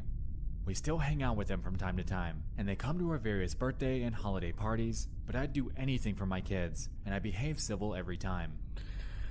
Things died down for a while. I still think about it constantly. I worry how I can keep from making her so unhappy that she cheats on me again. Then, almost a year after the original incident, around Father's Day again, she sends him pictures again. She claims that it was an accident and that she meant to send them to me instead. I don't fully believe her, but I move on anyway. Thanks for the resub, Prater. Things have been quiet on that front for about 4 months now, but I still think about it constantly. In this is video, going to Dion? sound stupid, but I feel like I have a part of my brain that I can't shut off, that's always thinking. I used to use that to solve programming problems, and it made me very good at my job, but ever since this incident, the only thing it thinks about is her and him, and if I did the right thing. My job performance has suffered, and I feel like I haven't gotten sleep in months. I'm afraid that after this much time, and the fact that I begged her back, that to say that I want a divorce now would only make her more vindictive towards my kids and I just feel like I put myself so deep in a hole that I could never get back out. I haven't really talked to anyone about this. I didn't want to talk to my mom about it because I felt like she would treat my wife differently, and I didn't need the two fighting. Alright, now I'm all caught up on the lore. I tried talking to one friend about it, but his advice was to put my trust in God, but that was not much solace for me as I'm an atheist. That sounds like a No clue Redditor what to for do with sure. my feelings, or how to move on from this. And then I also spit in my friend's face and said wubba lubba dub dub. In response to Jason, users chimed in with a mixed bag of emotions. To get the full picture on all the flack that he was getting for this, here are a few examples. I cannot believe you stayed with her. I cannot believe you begged I don't her really to stay. care about I the cannot Redditor believe you response, I just apologized want to your know neighbor. where this story goes, to be honest. Smack the shit out of that old man. Go to an attorney and talk about ways to get custody of your kids. Your wife's a twat. Staying in a marriage for the sake of the kids never works out. She obviously was sleeping with him and then got you to apologize to him. She denied it all. She will put you through the ringer when you divorce her, but you should do it. Chances are, now she has a second phone and an email address to talk to him. A detective, Your wife is good, vicious finally. and toxic, and you have to decide if you divorce her now or when your kids have moved out. The sooner the better. So this all would be a lot for anyone to handle. Taking some of the serious, grounded advice that a few people had thrown in there was pivotal for him to begin moving on from this. And so we did. 4 nights later, on November 1st, Jason would return to the relationship advice subreddit and make a follow-up post. Okay, where are we at, Jason? I'm taking your advice. He explains his next move. Instead of trying to fix something that she doesn't want to fix, I'm going to get myself and my kids out. I meet with an attorney next week. Thank you everyone for helping me see how far I had my head up my ass. In Very response nice, to very this nice. one, Reddit wished him luck in his endeavors, reinforcing the idea that he's making the right move. But then something strange would happen. Uh-oh, aliens? What happened? Going through the comments a bit Galactic deeper fight? reveals something a little odd. Like we said, yes, people were commending him on his decision, but about a week later, people began jumping back into the post, What? linking a news article that seemed to align with this situation with striking accuracy. Good evening, I'm Jeff Smith. Thanks for joining us. 2 Montgomery County children are dead tonight. Their mother, 30-year-old Brandy Worley, says she is responsible for their deaths. News 18's Krista Henry joins us now live from the the Montgomery County Here's the courthouse resub Logan tonight. ad, More on and the this tier 1 developing Rico, story. and Krista? resub Spike Caps. Well, And the Jeff, big raid this tech morning ton. when I asked Sheriff For Mark Hanky, Castile goddamn. if The door Worley of fate showed any shall kind of open. remorse, he answered with no, I've and then been went on to waiting say, for quote, you, she, in friend. fact, acted very matter of fact. Hold on. Thank you for the huge raid, Tectone. And thanks to the resub Rogan Gamer. Yeah, I still don't really believe this story is real. This seems like classic Reddit when they thought they caught the Boston bomber type thing, connecting these dots. Clearly I'm not done yet, so I don't know for sure. But yeah, just to catch you up to speed. Dude's wife was slamming meat of a 51-year-old neighbor, and dude went to Reddit for advice, as any sane man would do, I guess. And now Redditors in the follow-up are saying that his wife killed the kids. So that's where we're at. Thanks to Prime Shift. Reasons why I think it's fake. This guy counted every day for 476 days that his wife was cheating. And apparently his wife fingers herself in movie theater stalls and sends it to him or sends it to the neighbor on Snapchat and him. So I don't know, that seems weird. Seems fishy. According to ABC6 Indianapolis, on November 17th of that year, a Montgomery County mother was charged with 2 counts of murder after police say she admitted to killing her 2 young children. According to the probable cause affidavit, Brandy Worley told police that her husband was divorcing her, and "I did not want him taking them, so I stabbed them." The children's father, Jason Worley, was sleeping in the basement at the time of the crime. Jesus, why the basement? According to court documents, Jason had filed for divorce on Wednesday, citing an irretrievable breakdown in the marriage as the reason for the divorce. Now, this definitely carries tons of parallels to the original story. Here, we have a woman named Brandy Worley who, in cold blood, murdered her children, citing the fact that she didn't want Jason taking them as her motive. On the other hand, on Reddit, we have this story by this Jason and Hell guy, who has the same first name, might I add, about his unnamed wife being unfaithful and how he just filed for divorce. And lastly, in his original story, he relayed the fact that his wife claimed that he'll never see the kids again if the two split.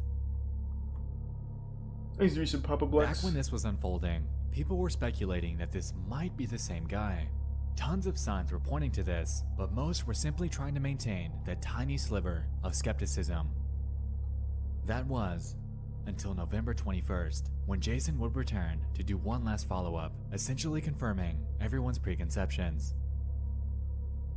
Thank you. I would like to give a heartfelt and sincere thank you for the advice and support I've received here. No one could have foreseen the tragedy that resulted from me filing for divorce.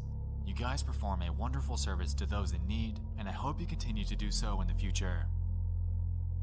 Below this, he attached a link to the same news article outlining the situation. What? And it was at this moment that everyone realized just how real this entire thing actually was.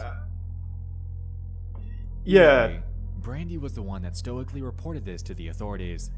That sounds like a totally reasonable post for a father going through grief saying thank you and linking the death of his children so casually. Montgomery County 911, where's your emergency?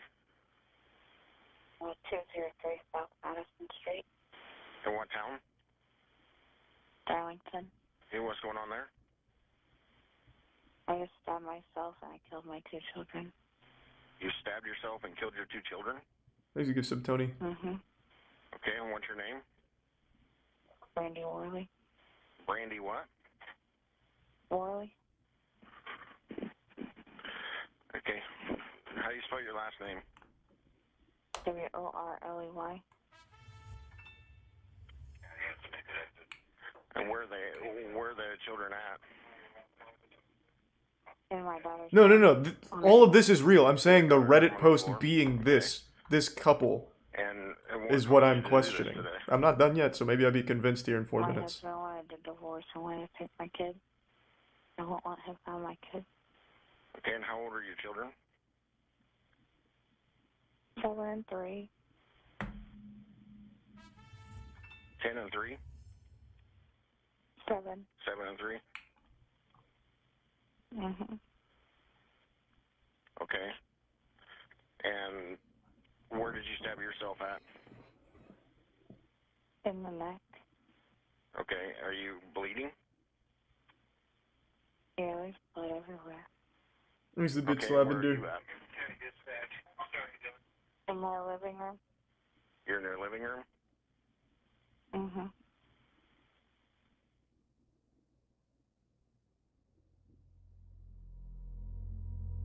According to court documents, the 2 children, Tyler and Charlie Worley were stabbed, resulting in deep lacerations on both of their necks. Brandy had stabbed herself in the same place as well, but this surprisingly didn't end up killing her. Shortly after this, Brandy was treated at the hospital for her stab wound, and about a week later was admitted to jail, where she sat for 476 days up until her final sentencing. In 2018, she was convicted of 2 counts of murder, totaling at 120 years in prison. According to Fox 59, Brandy was expected to claim the insanity defense, but ended up settling for a guilty plea. She appeared to be just as unremorseful as she did in the 911 call. She spoke in a very matter-of-fact manner when describing her crime. It was heart-wrenching to hear her speak as she did. All I want, and have ever wanted, was to have her out of sight and mind so I could move forward from this horror.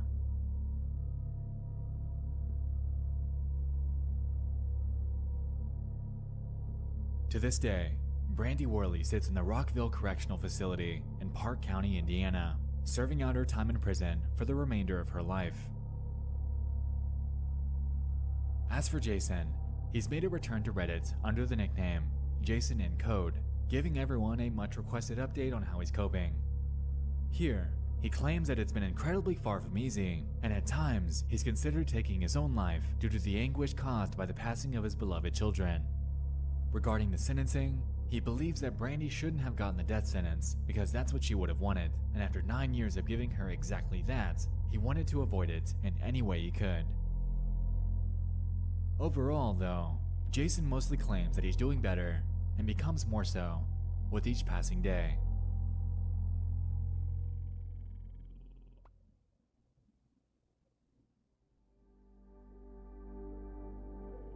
If I can impart you on something that I have learned through all of this, it's that you should always take the time to be with the ones you love.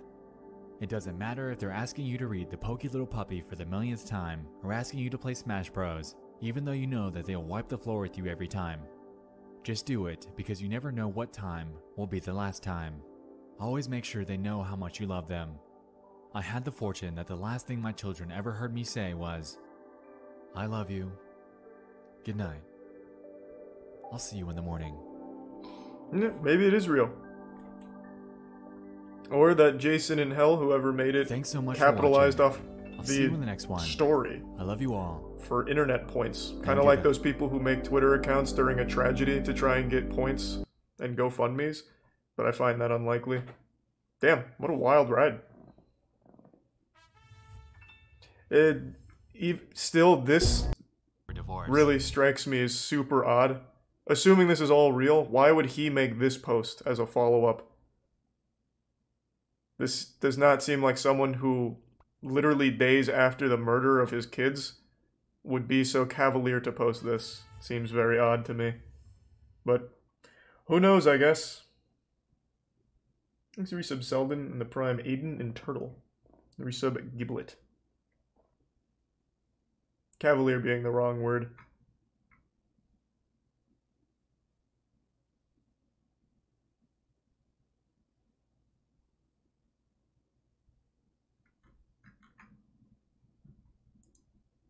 Yeah, it could be fake, probably real though. Reddit karma is like the least, like on the food chain of social points, it's literally the lowest. Nobody is Reddit famous.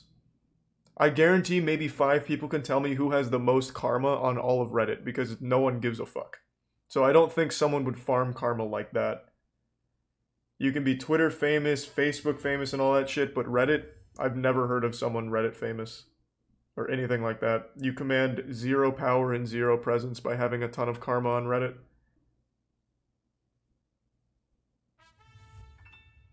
Seen that one actually, Wicked. And thanks to the resub Super. So it's probably real then. Fucking wild story. Deep fucking Value isn't famous for Reddit. He's famous for that entire GME movement, which started on Reddit, I suppose, so you could argue it, but it's not like he was just a Reddit commenter. Like, he wasn't a Reddit karma farmer. He was a Redditor who did something fucking crazy, which caught on and blew up.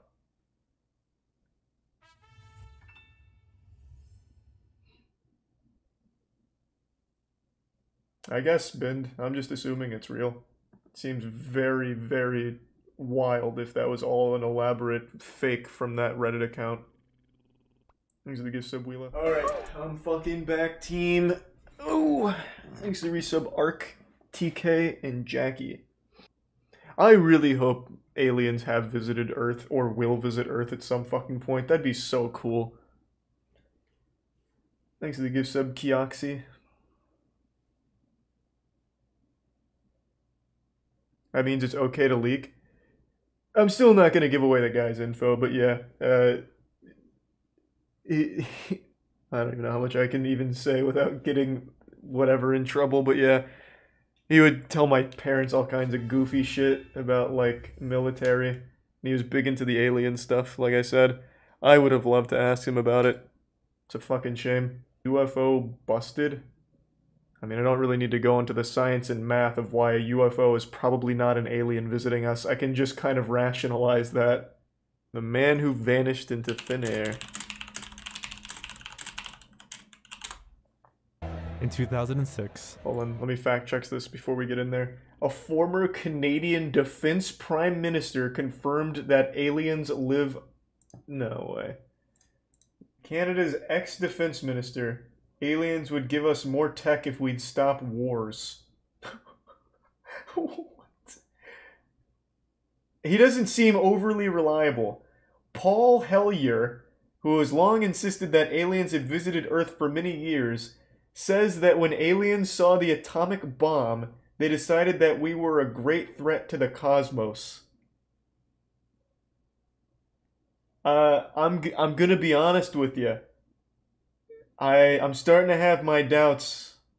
I don't want to disturb what you're doing, but there are 4 different species of aliens that have been visiting Earth for thousands of years. The Star of Bethlehem is one of God's flying saucers, he added. And he used to believe that there would be between 2 and 12 different species of alien, but now he's received reports that there might be as many as 80. Using this guy as an argument to prove that aliens live on Earth is probably the worst person you could have represent that. Holy shit. This is nuts. Thank you for telling me about this guy. I want to read more about him. Paul Hellyer. Holy shit, he's 97. Alright, let's run it. 27-year-old Brian Shaffer walked to a bar and was never seen again. Hey, you the 5 gift subs again. The case has since received widespread attention and a thorough investigation. But to date... Stop bringing up Bob Lazar. Everything I've seen from Bob Lazar seems wildly wildly hard to believe. I don't know, I was having such a hard time saying that. I've looked up the whole Bob Lazar thing. Unless maybe I'm looking at biased sources or something, but everything I've seen seems like there's a real lack of hard evidence and credible source. Unless there's new shit from Bob Lazar over the last couple years. I also saw that, Remy. Israeli space security chief recently said that aliens exist in a galactic federation. Right?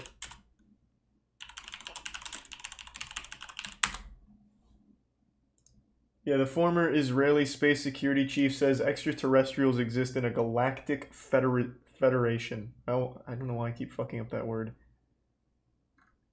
I hope all this shit is true, to be honest.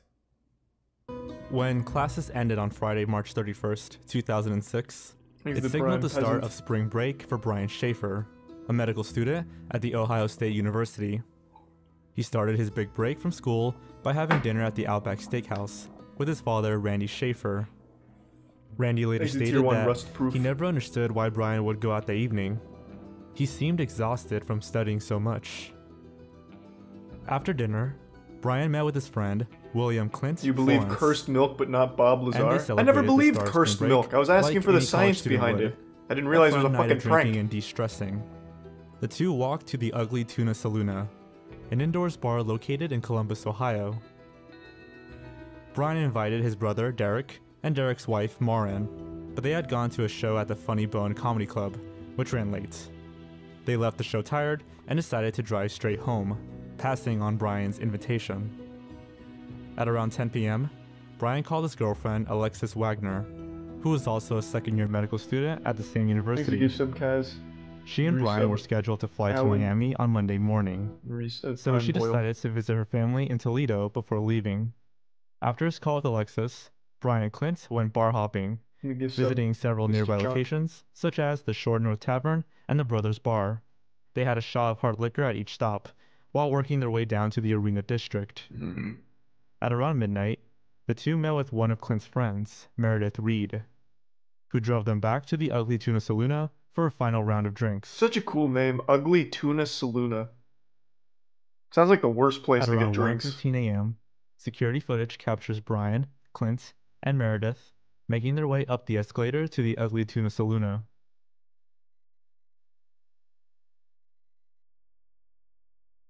At some point after this, Clint and Brian are back outside the bar talking to two girls, Amber Ruick and Brighton Zatko. While Clint spoke to Amber, Brian was left to speak to Brighton. Apparently Brian was pretty flirty. Reportedly, he had even kissed Brighton's neck. Whoa! Okay, so he cheated. At 1:57 a.m., Brian can be seen in a small alcove, just off camera next to a beige door. And it would be the last time Brian was ever seen again. It was here that Brighton put her number in Brian's phone, and then walked back inside the Ugly Tuna Saloona to use the restroom. And the bitch pickle. When she returned, Brian was nowhere to be found. Since it was common for Brian to occasionally separate from his friends, Clint and Meredith didn't think much of it. However, when the bar closed at 2 a.m., they were left outside waiting for Brian. Got sucked into his phone? They assumed that Brian must have wandered home. After all, his apartment was only located a few blocks away. He never reappeared. Brian missed his flight to Miami the following Monday and was officially declared missing. I'm not sure if we have metric. Thanks to the resub Nancy Drew. It's when possible police to go, began maybe. searching for Brian, they started by looking through the building's security cameras. By now, it's well known that nobody from that night ever saw Brian leave the building, and the security footage did nothing but support that narrative. Throughout all the footage, police were able to account for every single patron that entered the building, and every single one of them left except for Brian. Once the police found have we no checked the evidence of Brian's Saloona? whereabouts from the Is he footage, still there, maybe? their search efforts began Still to spread. Officers took to the streets, sometimes with police dogs, searching throughout the city, including inside dumpsters and waste containers. They questioned residents and posted flyers with Brian's information, including some of his distinct features, such as a fleck in one of his irises and his Pearl Jam stick figure tattoo. Thanks to the resub. They even went so far as to check the city sewers, but found nothing useful. The fact that Brian's personal belongings were untouched made matters worse. There were no signs of struggle within Brian's home, and nothing of value was missing. His bank account and credit cards remained untouched. Even his car was still parked 6 blocks from the Ugly Tuna Saloona, at his apartment on King Avenue, where his girlfriend waited for 2 days after his disappearance. Thanks, Resub Hypnotic. The police weren't the only ones investigating Brian's case. Alexis spent her time posting hundreds of flyers at their school campus, Nice, Captain. searching through dumpsters, and scouring neighborhoods by day and riverbanks by night. She even called Brian's cell phone every day for a long time.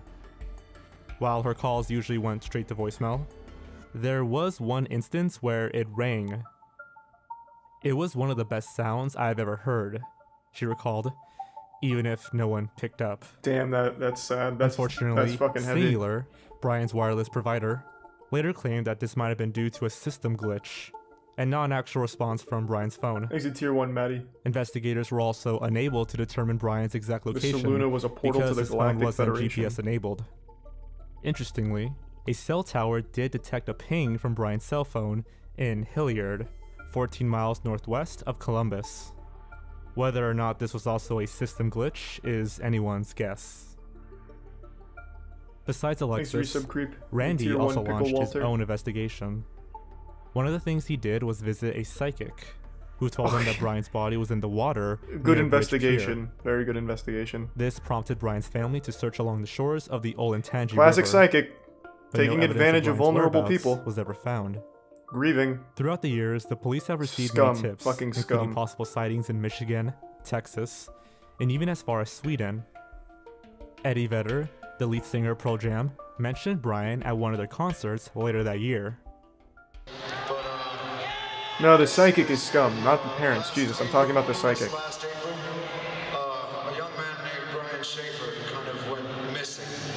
He looks like he's in his 20s. He's 6'2", real handsome guy. If you look into this, it's out there. FindBrianShaffer.com, that's his name, Brian Shaffer.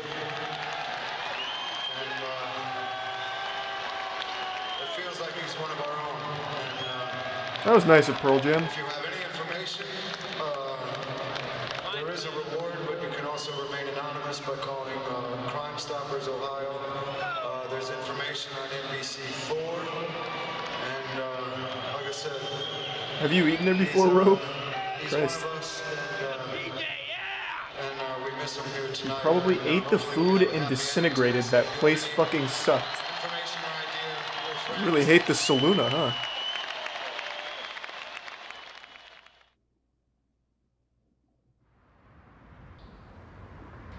So, you can see it's quiet, you know?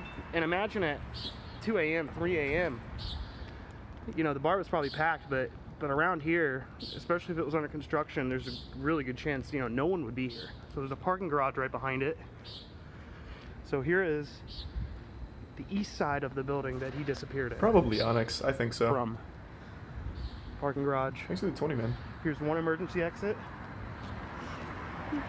So this could have been one of the doors that he came out of. Fire pump room. There's another emergency exit. But there's the other. What was the name of the emergency place? exit. The This is Filthy one Tuna place Saluna? he could have went out of. Thanks to the resub God Dragon. Ugly And there's Tuna another Saluna. emergency exit. So there's three or four emergency exits. You know? Oh man. It's just crazy. As time went on, this case gained widespread attention from media and online sleuths due to its puzzling nature. The very ambiguous security footage, coupled with some interesting details about Brian's past, has opened the door for speculation and theories. It's worth noting that 3 weeks before his disappearance, Brian's mother passed away due to myelodysplasia, a rare form of cancer. According to a 2018 interview with Brian's family, he was apparently so distraught by this event that he showed up 1 hour late to his mother's funeral. Moreover, about a week after Renee's passing, Brian asked Alexis to just go away with him. And a few days before he disappeared, he told her to move on and find someone else.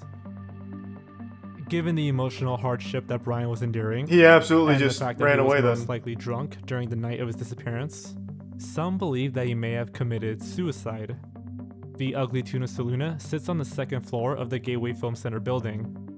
The theory is that Brian could have snuck past the main security camera, leaped from a nearby non-surveillance service door that at the time led to a construction site, and is now buried beneath the rubble. He may have even done so unintentionally. What? If you recall, Randy did say that Brian seemed tired that night from pulling all-nighters for his exams. And there's some evidence that might support this claim. When Detective John Hurst was interviewed about his investigation into this case, he stated that Brian got exited out of the construction site exits. But we went over and checked the movie theater that was, sweet. across Thanks, the guys. way. Checked out, the entire building from top to bottom to try to figure out if he could have went, in a different direction. And the basic indication right now is somehow he got down into the construction area and most likely got exited out of there. But again, we don't have anything that's on video to support that. What does that mean? Got exited out of there?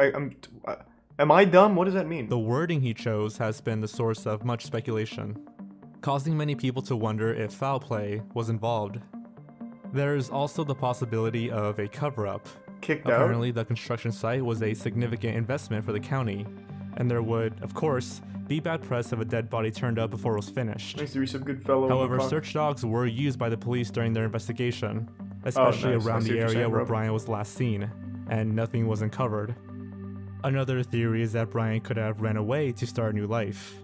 Perhaps the passing of his mother and argument with his girlfriend could have caused Brian to not kill himself, but to escape and begin anew.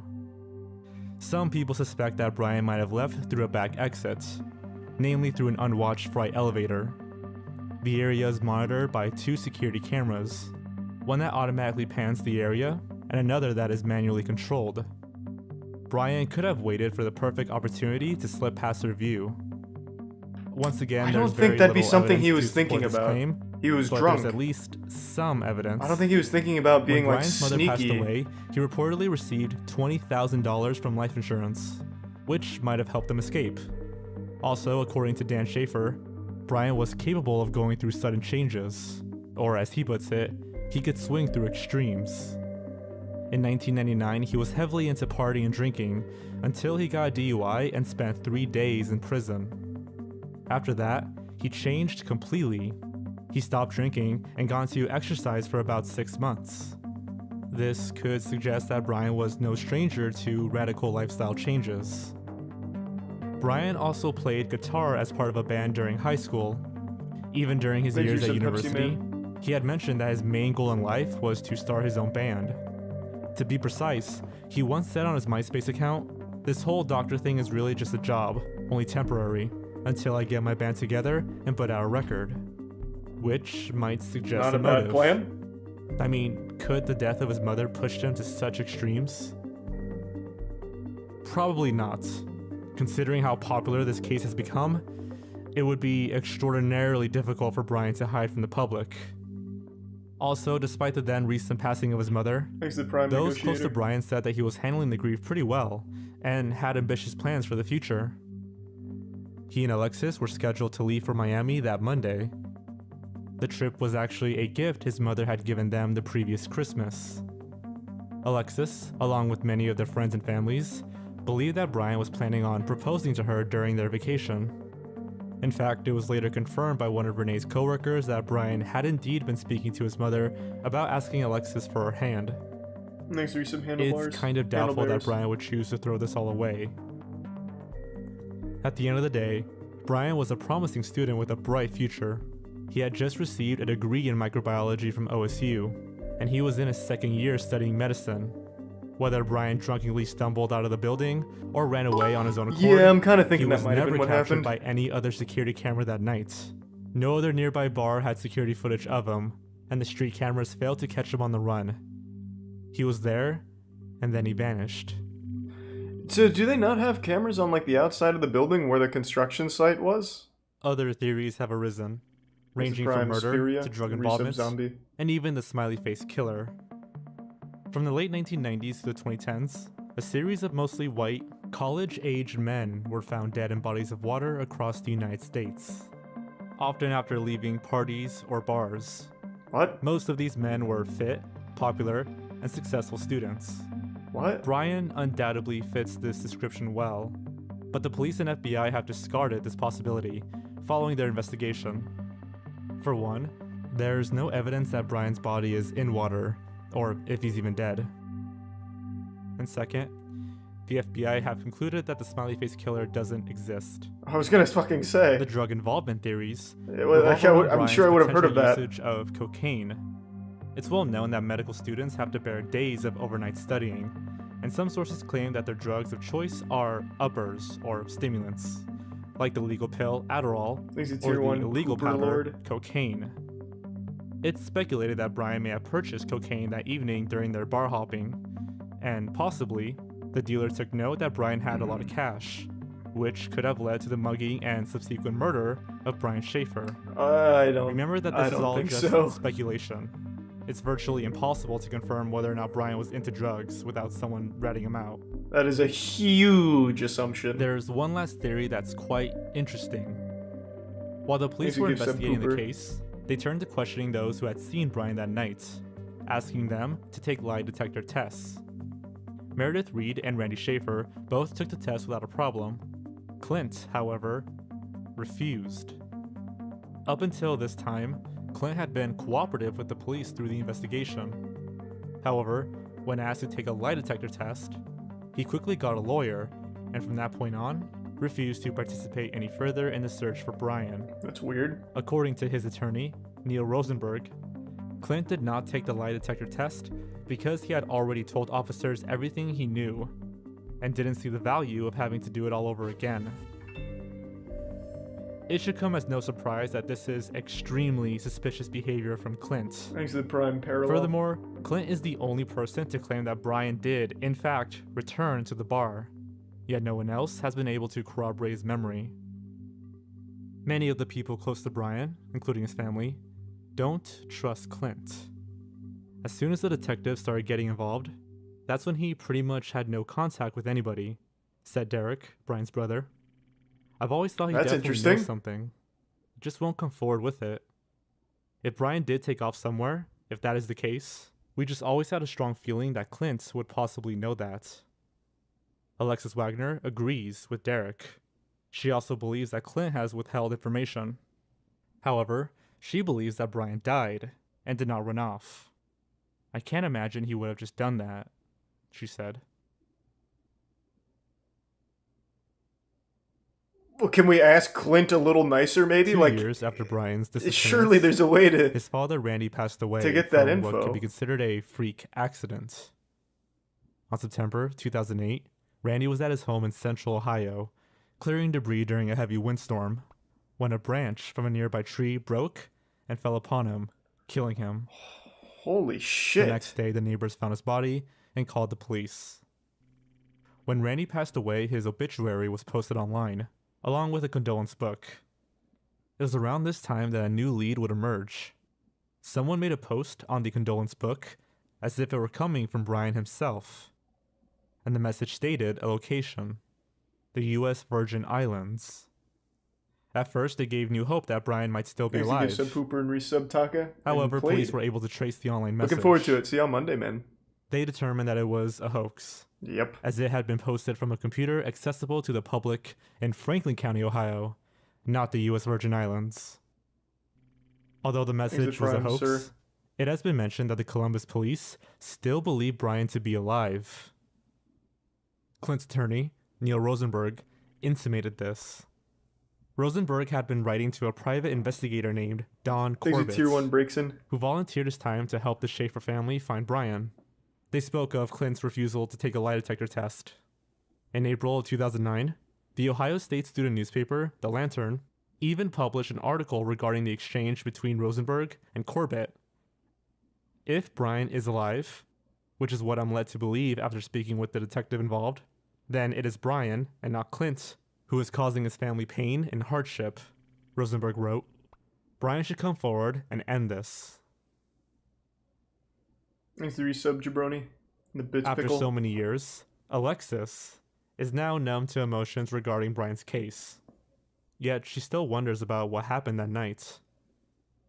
In 2009, she married a man named Eric, a contractor who was building her parents' new home. They now live in Toledo with their children. Nice! Congrats. As for Derek Shaffer, Brian's brother and the last remaining member of his immediate family, he states, I've thought about that night over and over and over for 10 years. What if I had been there that night? Would things have been different? Would my brother still be here? I've carried that guilt around for a while. Derek's wife, Marin, also shares her curiosity about what could have happened to Brian. We never could have believed then that 10 years later, we still don't know what happened to Brian. It's been so hard watching Derek go through this, but we had to get back into our normal lives. Derek and Marin now live in Canal Winchester with their son. Finally, as for Brian, his case remains a mystery. Did someone murder the 27-year-old? Doubt Or it. did he run away? Maybe. Did he kill himself? Or No. is he still alive? Yeah. In 2016, when asked these questions, Detective John Hurst had this to say. Is Brian alive? There is a possibility he is alive, but if you look at the probabilities that he isn't alive, those are just as great. Samuel. Was he murdered? There is nothing we have been able to recover that shows he succumbed to foul play. So again, the probability of that isn't as great as he just walked away. Did he take his own life? Most people who commit suicide want to be found. I would say that is probably in the lower category. The answers that everyone wants, everyone needs. Probably can't watch that one, Pepin. I don't know if we will ever have them. Alright, looks like I'll have to solve the case. I think what happened... So he's drunk. We need to remember that. I've been drunk. I've wandered around drunk plenty of times before. I think he probably slipped out into, like, the back area that probably ended up in the construction site. And that's probably where he still lays. I absolutely think that's probably what happened. And I think Clint didn't want to do the lie detector test is because maybe they did do drugs that night. And he would worry that he'd get in trouble for drugs. I know a lot of people worry about that kind of shit when those kind of things come forward. Lie detectors are dog shit anyway. But that'd be like the chief concern for not wanting to do a lie detector test. That'd be my guess.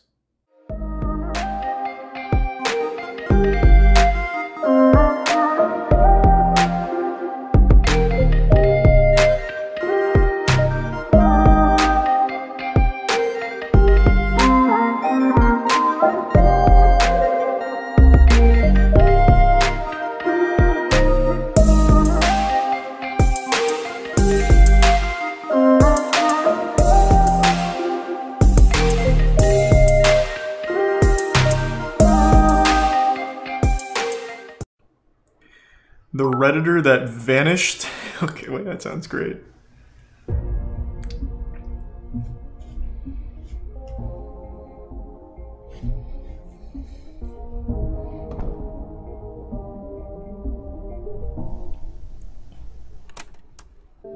The variety of daily users from all walks of life congregating on one single public forum has created a sense of community that's nearly unmatched in the current online landscape.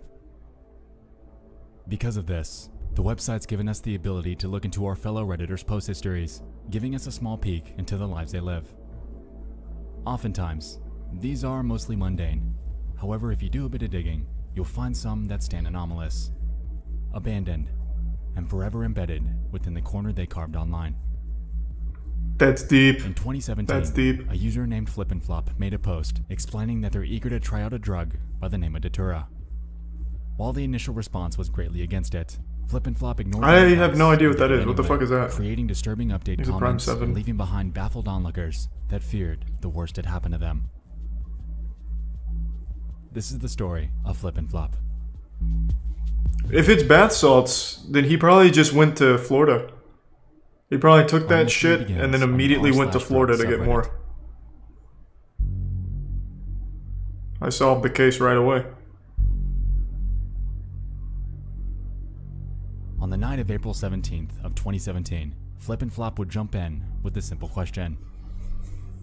Finally got my hands on some Datura. How much should I take? Their post reads the following. Hi guys. I finally got some Datura to try out. I'm free tomorrow and have the house to myself, so I'm really excited to try the get it? effects So it's of not this bath salts? plant. I have around 60 seeds, some dried flowers and leaves. How much should I take for a nice first-time trip? I was thinking of crushing up X seeds and making tea with them. Drink the tea and smoke a couple of leaves while the tea is starting to Damn, this guy's got it figured out. What the fuck is 15 this? seeds be enough? Very classy. Sources on the internet tell me a regular dose is around 10 to 20, but I've seen some talk about over 30 seeds. Thanks, guys. It's close to acid. Okay. It could have Not close to acid at all. effects and can Okay. Before I continue, how about I just look it up? So that way I can be caught up on what the fuck this is. Chat has no idea, so I'm just gonna look it up. Because I've actually never heard of that, which is surprising because I know of like every big drug. This must not be a very popular one. It's a poisonous plant. Also known as Devil's Trumpets. Devil's Trumpets. Okay. That's pretty fucking wacky sounding. Yeah, it looks like it's a psychedelic. Cause death. A user named Rect recalled their prior experience with Datura, claiming that they're still scarred from it, in hopes of deterring the OP from giving it a try. I bought 2 Datura Inoxia plants from a local greenhouse. Some Cam-Bam, GMB, and Krusty. Over the course of about 2 weeks. I never noticed too many effects initially. Dry eyes and mouth, hot flush skin, rapid heartbeat.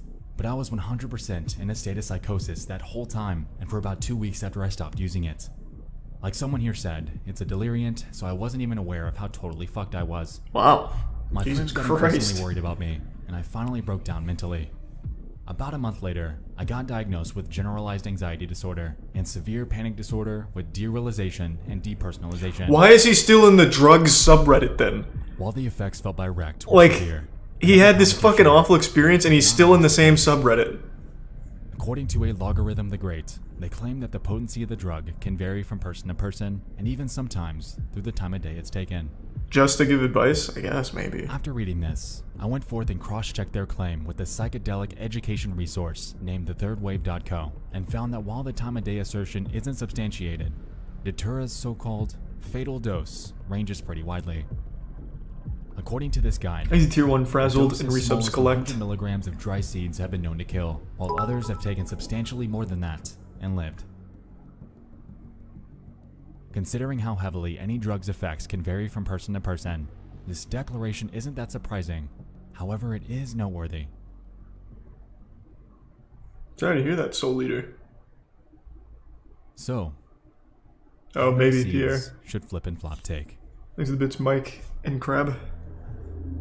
Exactly 0. None. I hope this is a shitpost. Good luck and report back, please. Best effects will be achieved by doing none of it, I believe. Throw that fucking hell in the garbage. Wow, this is actually a pretty supportive subreddit. Unanimous. Let's see how they took it. Huh, not bad. Update. We did it, Reddit. I've crushed some seeds, around 15 to 16, in my mortar and put them in a glass of water. I've added some lemon juice and sugar to mask the taste. I'll just have to roll my joint with the Datura leaves, and I'll be set to go. I've decided I'll be sipping on the tea and slowly smoking the leaves until I feel the effect is strong enough. After this, commenters were questioning why they'd subject themselves to such a dangerous substance. They were wished good luck and were given advice for the phenomenon that they were about to experience. For Flip and Flop, it was the point of no return. The train left the station, and they were on a one-way track to the inevitable consequences. It turns out transcended. Became this ascendant being. He can now shoot lightning bolts from his dick or something. He is Datura now. That commenters were tuned in. Thanks for the gifts of Mike. Everyone knew what was about to happen. However, hope for the best remained abundant. Remind me posts, well wishes, and questions on an update flooded the space. And, at least in that moment, thanks for the gifts of Bailey. All eyes were on the OP. 5:55 in the morning. Never even heard of that, Sentient. April 18th of 2017. Thanks for Prime Max. I give you the 10 though, Sentient. How normal again stopped now. Oh, this is definitely like a shit post. Needless to say, everyone's concerns were validated. However, it was good to know that the OP was still alive. No, this is all a stunt. The replies here were mostly well wishes, with a clear mood of apprehension. A user named Emilsko pled for the OP to reply to the thread when things became normal again, and another named Pest P gave their 2 cents on the matter as well. There unfortunately aren't any guarantees. This feels very fake now. I'll let it ride though. Nearly exactly 12 hours later.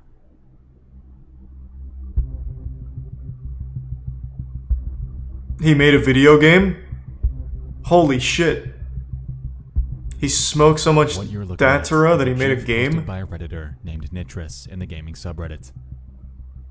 It's allegedly depicting mammoths in an accurate battle simulator. Yeah, they nailed that one. Well, I mean that's so that's the joke. Okay. Well, because someone we know very well by this point made their way to this space. Exhibits cuddle. Please, these big Jesus, dogs are Soul fighting. Eater. Nah, okay. Holy shit. It appears to me that Flippin' Flop's trying to claim that, please, these big dogs are fighting, not okay. With the big dogs, of course, being their interpretation of the mammoths in that gif. If I'm It's being awful, honest, Soul Eater. it's safe to say that Flippin' Flop's Doing discovery alright, of this Solaris. post likely didn't do them any favors. Depictions of an animal quite literally launching another one in the air while under the influence of something as unpredictable as Datura would probably mess me up pretty badly. I don't really believe any of this anymore. This just seems like a Redditor doing a stunt. Would never return. Their thread continued to rack up comments pleading for any sort of update. However, through all of this, fear remained abundant that the worst had happened. How does this go on for so much longer? How do you get like a conclusive answer to this?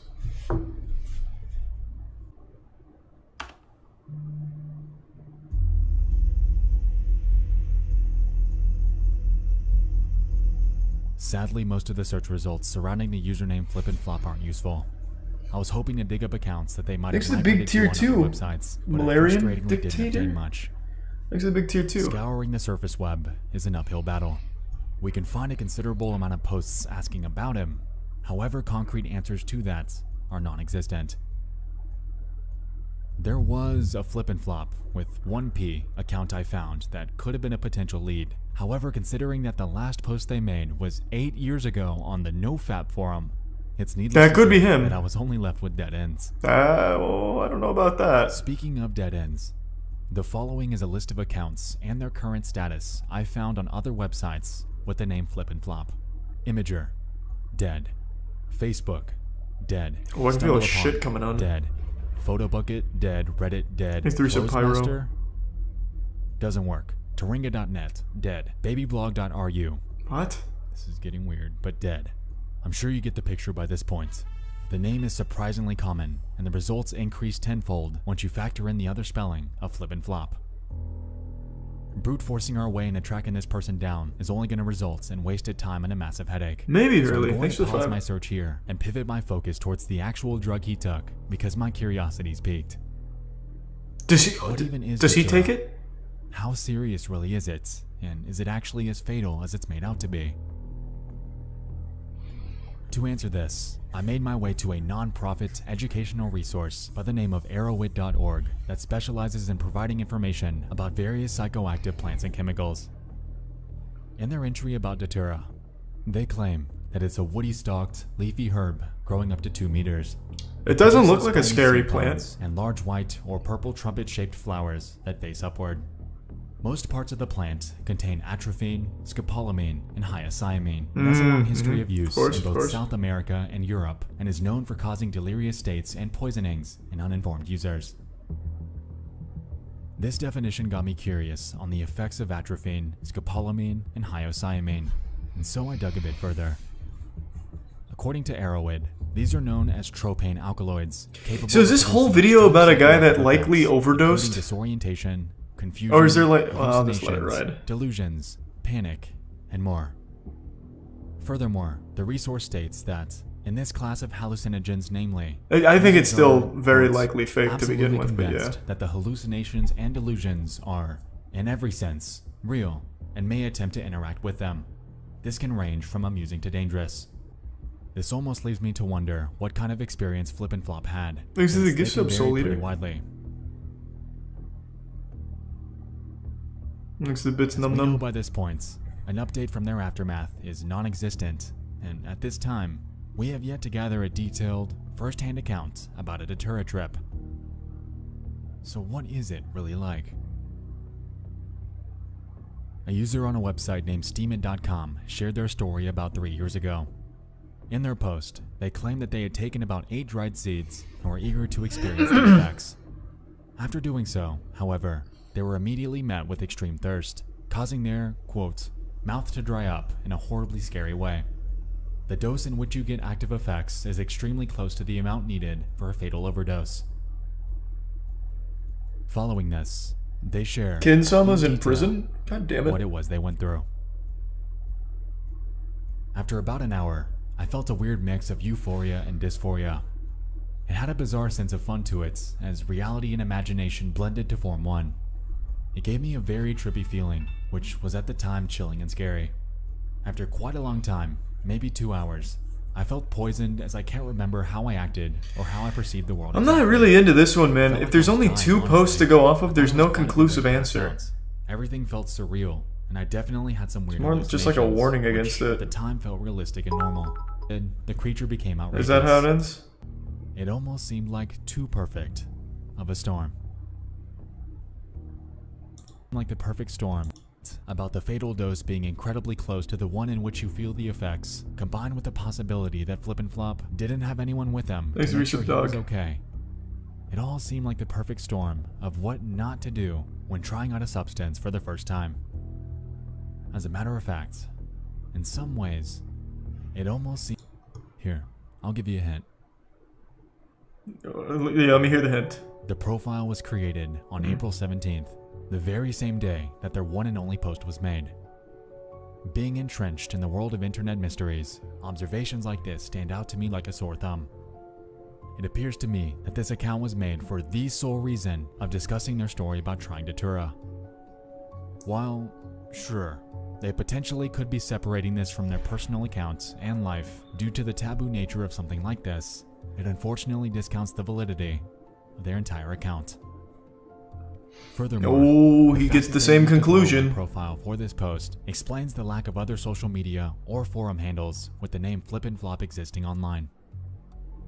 Without any sort of hint at their location, their main account, or their interests, tracking down the actual person and cross-checking a potential case record is impossible. Now, don't get me wrong here. While I'm entertaining the idea that this could be fabricated, the sequence of events that took place lend credence to this being real. What? If we look at the post, it was made at 5:21 p.m. Central on April 17th of 2017. Over the course of the next 26 minutes, Flip and Flop would go from asking about trying it to having it prepared. If we're considering the potential that their mind was made up on... it's not a very interesting story, to be honest. It's a Redditor made one post, and then there's 2 posts to follow it up. I'm not real into that one. To me, that sounds more like a classic Reddit shitpost thing than like a genuine overdose. But even if it was, it's still a very unsatisfying story to follow, since you'll never know and there's no evidence to point to anything conclusive. Not really into that. LSD, cocaine, and ecstasy are now just a click of a mouse away. He's basically the eBay or the Amazon of the drug trafficking world. He also allegedly hired a hitman to kill a White Rock, D.C. user. Was sentenced to life in prison without parole. Oh, it's a Silk Road story. Oh man, I'd actually completely forgot about that. For roughly 1,500 years, the Eurasian trade routes that spanned over 4,000 miles played a central role in facilitating economic, cultural, political, and religious interaction between the East and the West. The name Silk Road comes from the highly lucrative trade of silk textiles that were produced almost exclusively in China. The sale of these highly sought-after goods is likely what led Ross Ulbricht or Dread Pirate Roberts to adopt the name for his darknet marketplace, though instead of silks, he would be facilitating the trade of every illegal. How long has it been now since Silk Road? On January 27th, 2011, well, that was quick. I came across this website called Silk Road. It's a Tor hidden service that claims to allow you to buy and sell anything online anonymously. I'm thinking of buying off it, but wanted to see if anyone here had heard of it and could recommend it. I found it through this link, which if you have a Tor browser, directs you to the real site. Let me know what you think. This is the first ever mention of Silk Road anywhere on the internet. The user Altoid acting very poorly as an intrigued third party with the intent of engaging in word-of-mouth marketing of his new venture. It would be unfair to say this actional post was a breadcrumb that led the FBI to the eventual closure of the Silk Road. It was a whole loaf of bread. As explained by IRS Special Agent Gary Alford, the way you found the creator of the website was through a simple Google search. Despite the Silk Road being only accessible on Tor, the browser that gives users access to the dark web, Special Agent Alfred knew it had to be marketed somewhere, or how would people find out about it? In 2013, so that's what I talked about last time we were going over the Tor shit. Basically anything on the dark web. Like, how do you get the word out besides just on the dark web? And I don't remember what the conclusion we came up with was. Like, I get Silk Road because obviously posting forum posts like that, but look what happened there. They got fucked. There's tier 1 Trailith.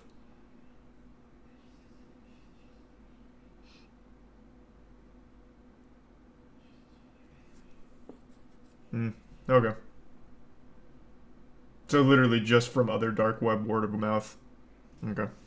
He simply Googled the word Silk Road and .onion Thanks for your sub, and Smokey. found exactly what he was looking for. He found Altoid. In posts that are still active on BitcoinTalk.com, he is seen advertising for an IT pro for a Bitcoin-backed startup company and lists an email to contact him, rsalbrick@gmail.com.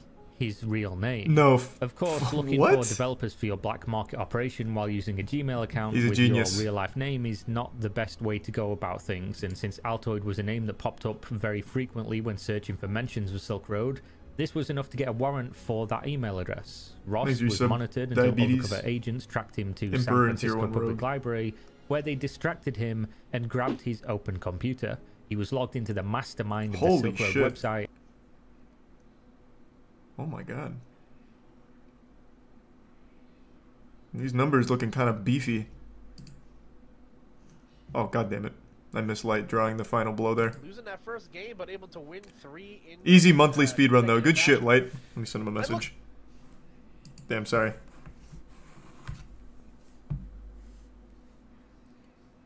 Quick message to Light saying congrats. It was good practice.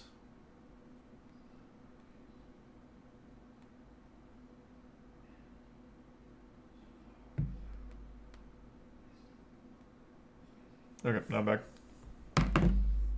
And in another tab, a full diary dedicated to the creation of Silk Road with his name written in there. That is the story of how Ross Ulbricht was tracked and caught by using a simple Google search. During his trial in New York City, a 33-page document was brought to light with direct messages proving that Ross paid over $1 million in Bitcoin to hire Hells Angels bikers to murder 5 people. Holy shit. That's going to be the rest of this video.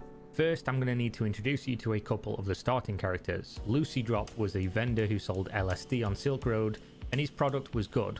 Eventually, though, he started selling weaker and weaker product before performing what people would consider an exit scam. Friendly Chemist is the first point of contact to Dread Pirate Roberts, who is Ross Ulbricht and the owner/creator of Silk Road. March 13th, 2013.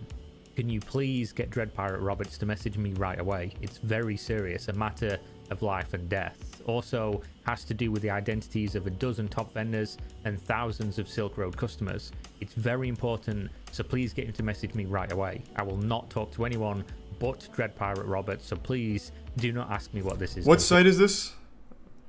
I might have missed it. What site is he posting this on? These are the 10 gift subs, Trey. Thank you for the generosity tonight. There's some Finrear and Charm. Oh, this is just directly on Silk Road? Can you still access all the Silk Road, like, forum posts?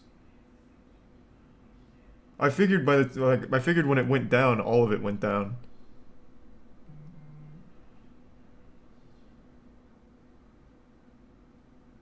Oh, just mirrors? Okay, so I guess just re-uploads of it. Alright. I assume that Kira was like literally looking at these recently. Okay. Got exactly what he asked for. The next day, Ross replied simply, "What can I do for you?" A few hours later, Friendly Chemist claimed he was Lucy Drop's supplier, waiting for payment, which Lucy Drop had told him is being withheld by the Silk Road market and therefore by Dread Pirate Roberts himself. He goes on to claim that he has put a keylogger on Lucy Drop's computer and can prove it with his login details. He gave $900,000 of product to Lucy Drop for $200,000 up front. He accused DPR, Silk Road and Lucy Drop of working together to scam people, and he continued to threaten to release all the information about the Silk Road users if it wasn't for the fact that he would be paid $500,000. To this, Dread Pirate Roberts responded with the truth. He'd never spoken to Lucy Drop. He had no dealings with him in the first place. There was no deal. He wasn't scamming anybody, and instead suggested that Lucy Drop must be tricking him. This, however, did not convince Friendly Chemist. He doesn't believe there was no deal. His life was in danger from, quote, not regular people. He just needs to be paid as soon as possible, or he will release the customer information, which would drastically harm the Silk Road business. The vendor information would probably result in most of the top vendors for Silk Road being busted by the authorities. I will get in touch with Lucy Drop and get back to you. DPR wanted all the information he'd harvested from the keylogger so he could verify it, and clearly at this stage, he was trying to verify whether or not Friendly Alchemist had damaging information, which he claimed to have, and how damaging it would be. Sizing up... Hold on. Jesus is going by very quick.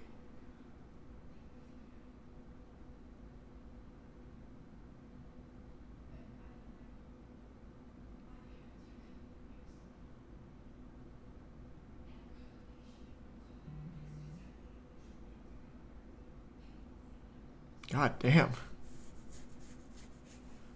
This is like that shit you'd see in a really bad B movie and just assume that it could never be real.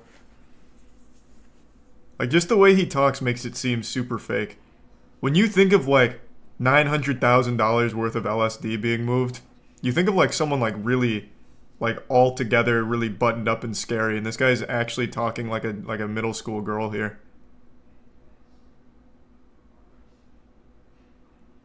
Just wild. Thanks to resub Frizzy. How big of a threat he was to the whole operation. 4 minutes after hey, what's going on, Juicers? Juicers? To Friendly Chemist, he also contacted Lucy Drop for the very first time. I've been contacted by a member named Friendly Chemist. He claims to know you and has done business with you in real life. He's making wild accusations and threats against you, me, and other members of the community. If you indeed know him, could you please provide me with his name and address? I'd like to stop him in his tracks by revealing that I know who he is and will retaliate if he does anything stupid. Please don't contact him if possible. Signed, Heisenberg. I'd like to handle it myself. Lucy Drop didn't reply. Friendly Chemist replied to his message asking for the keylogger information, stating that he didn't harvest the customer logs, but instead that Lucy Drop, like an idiot, kept in-depth logs of every single transaction he ever made. Thousands of orders, 20 or more vendor identities, 5,000 customer identities, and more. He included a long list of addresses from identities, 5,000 customer identities. Damn, it's been so long since I learned about the Silk Road thing. I forgot that the site looked like this. Like, actually straight out of old Gears of War forums. That setup is like actual stock template. And they were moving millions worth of illegal shit. Crazy. They put no effort into the UI. And more. He included a long list of addresses from around the world, which was redacted from the document, but did prove he did have what he said he did. DPR reassured him that he would get in touch once he'd heard back from Lucy Drop, which, of course, Friendly Chemist did not appreciate, since this gave him no clear timeline on when he would be getting the money he allegedly needed to pay off the people who was threatening his family. These people I borrowed money from have been asking me to meet with them and said they don't want to have to come and find me. I'm scared, and you don't seem to even care that you guys are scamming me and putting my life in danger. On March 16th, 2013... You don't say. The people peddling millions worth of drugs don't care about you? For an undisclosed reason for the last 7 months. I'm fucking shocked. And his business partner had stolen his operation, cutting him out of the money and the account. This business partner was now allegedly posing as Lucy Drop and selling weak products or scamming using the reputation he had built up. In this message, he asked how to contact Dread Pirate Roberts. DPR immediately saw this and contacted the account. Hi there. How did this new person gain access to your account? To which the real Lucy Drop responded stating he didn't gain access as they were partners in real life and they started a Lucy Drop vendor together. He handled the account until he was picked up on a warrant for prior drug offences and affirming that Friendly Chemist was in fact their middleman for obtaining the product, and ends the message asking this question: how do you know Friendly Chemist? This, of course, is a mistake, the first mistake we see. DPR never mentioned Friendly Chemist to real Lucy. The only time he mentioned Friendly Chemist was to an account that he allegedly no longer has access to, as it was stolen by his partner over half a year ago. At this stage, just to make sure we're all following along with the characters in the timeline, Lucy Drop is the vendor that allegedly was exit scamming and has not yet replied to anybody.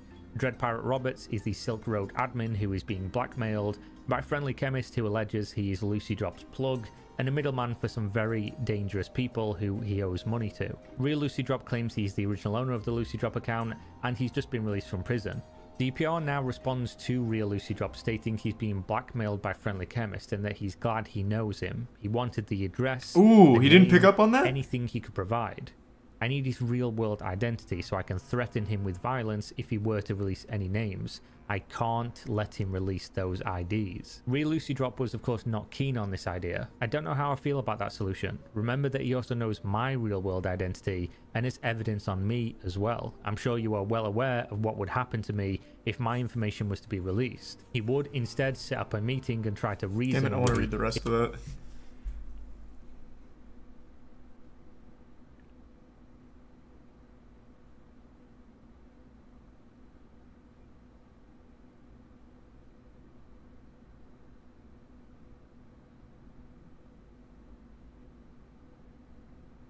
I fucking hate what money does to people. I mean, isn't the whole thing about money? I think he's going a little too hard on the theatrics there.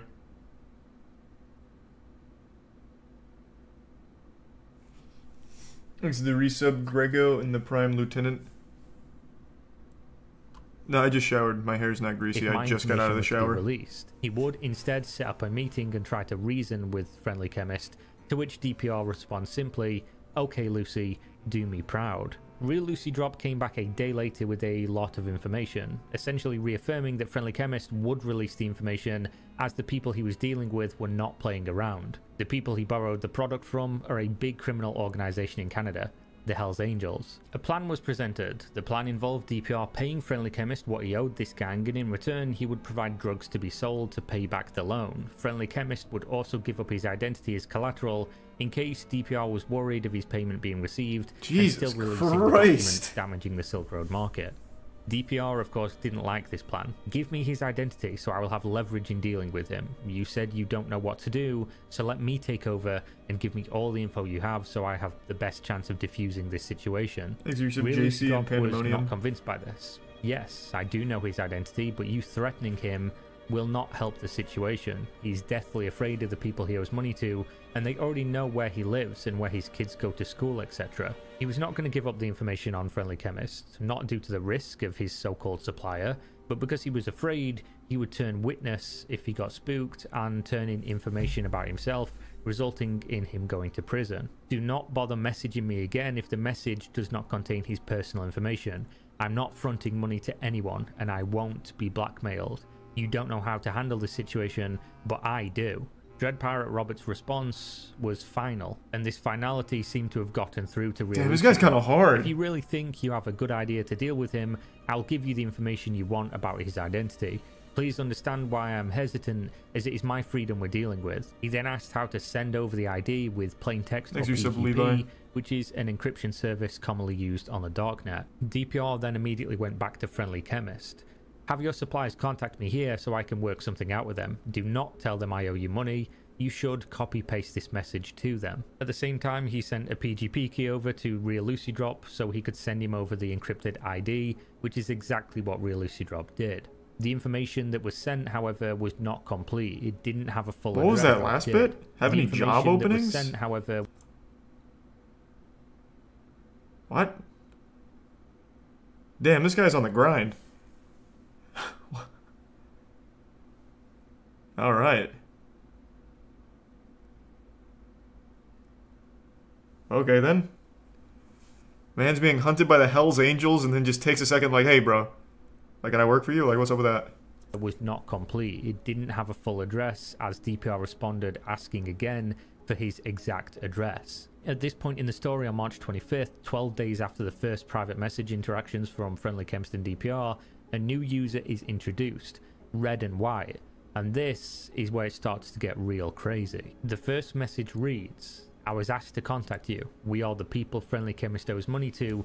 We hold him and him only responsible for the missing product or money. He was apparently only getting in touch to find out what exactly DPR wanted. DPR of course wanted to clarify the whole situation. He himself didn't owe anyone any money, but was instead being blackmailed by Friendly Chemist. I'm not entirely sure what the best action to take is, but I wanted to be in communication with you to see if we can come to a conclusion that works for everyone. At this point, DPR propositions Red and White. You have lots of product, why not sell it on our marketplace? Red and White of course was intrigued by this. How much is it possible to sell on here if we listed every product far cheaper than everyone else? We have a majority hold over most of the movement of products in Western Canada. He also touches on the Friendly Chemist situation, how Friendly Chemist will not meet up with them due to fear of what they may do to him, how the gang might not want to sell on silk with them Western Canada. We're just going to gloss over that bottom part. Chemist situation. I wanted to read this.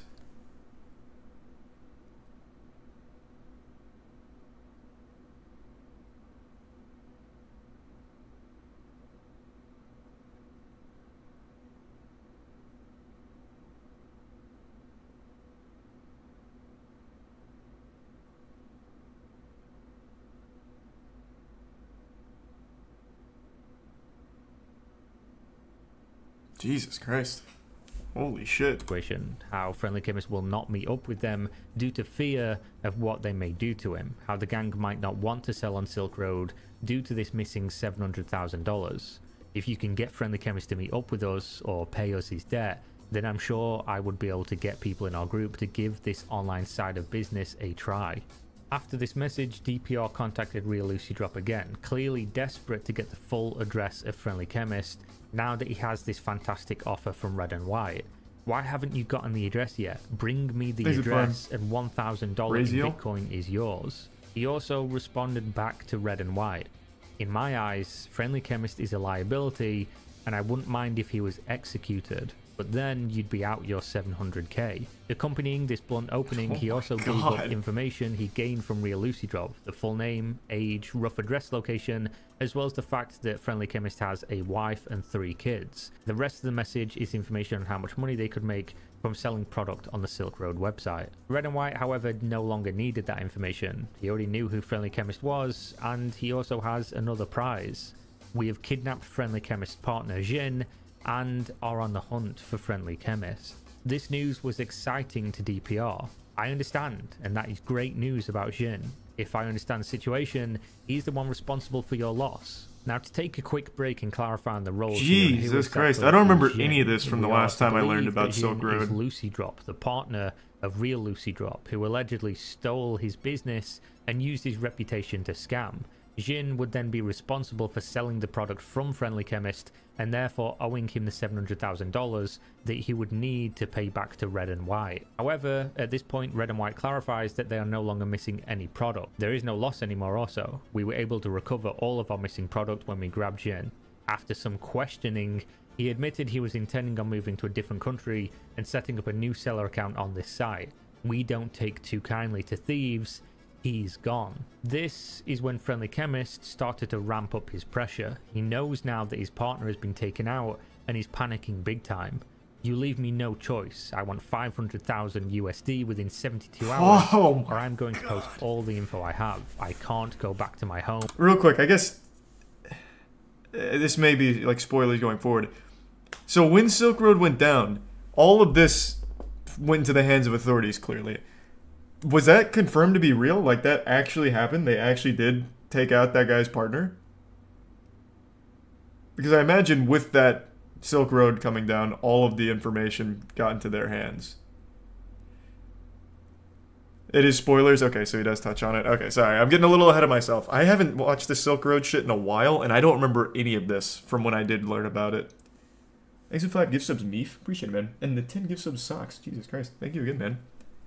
The resub seashells. And I've had to move my wife and kids somewhere else, and I need. I guess hold on before we continue. I'm gonna throw out a theory. I think this is all one big play to try and squeak money out of DPR. That's my guess. Don't tell me if I'm right or wrong, but that's just the impression I get because it seems like you can make multiple accounts on here without any kind of like real verification process, obviously. So I'm thinking this is all like one big ploy to get like 500k from DPR. And it's all orchestrated by 1 or 2 people, something like that, maybe. Need the money so I can move my family and start a new life. What's it going to be? DPR tries to calm him down. Don't do anything foolish. The people you owe money to have caught up with Jin and reclaimed their losses. I spoke to them and calmed them down. They are likely going to become vendors here on SR. Now you can calm down too. Go back to your normal life and don't get involved in this stuff anymore. This did not have the intended effect at all. You think I don't know what they did to Jin? You think I can just go on with my life? You don't know these people. I owed them money and I ran away from them. It's over for me. He doubled down on the threat, though of course now stating that he only had 63. Let me see.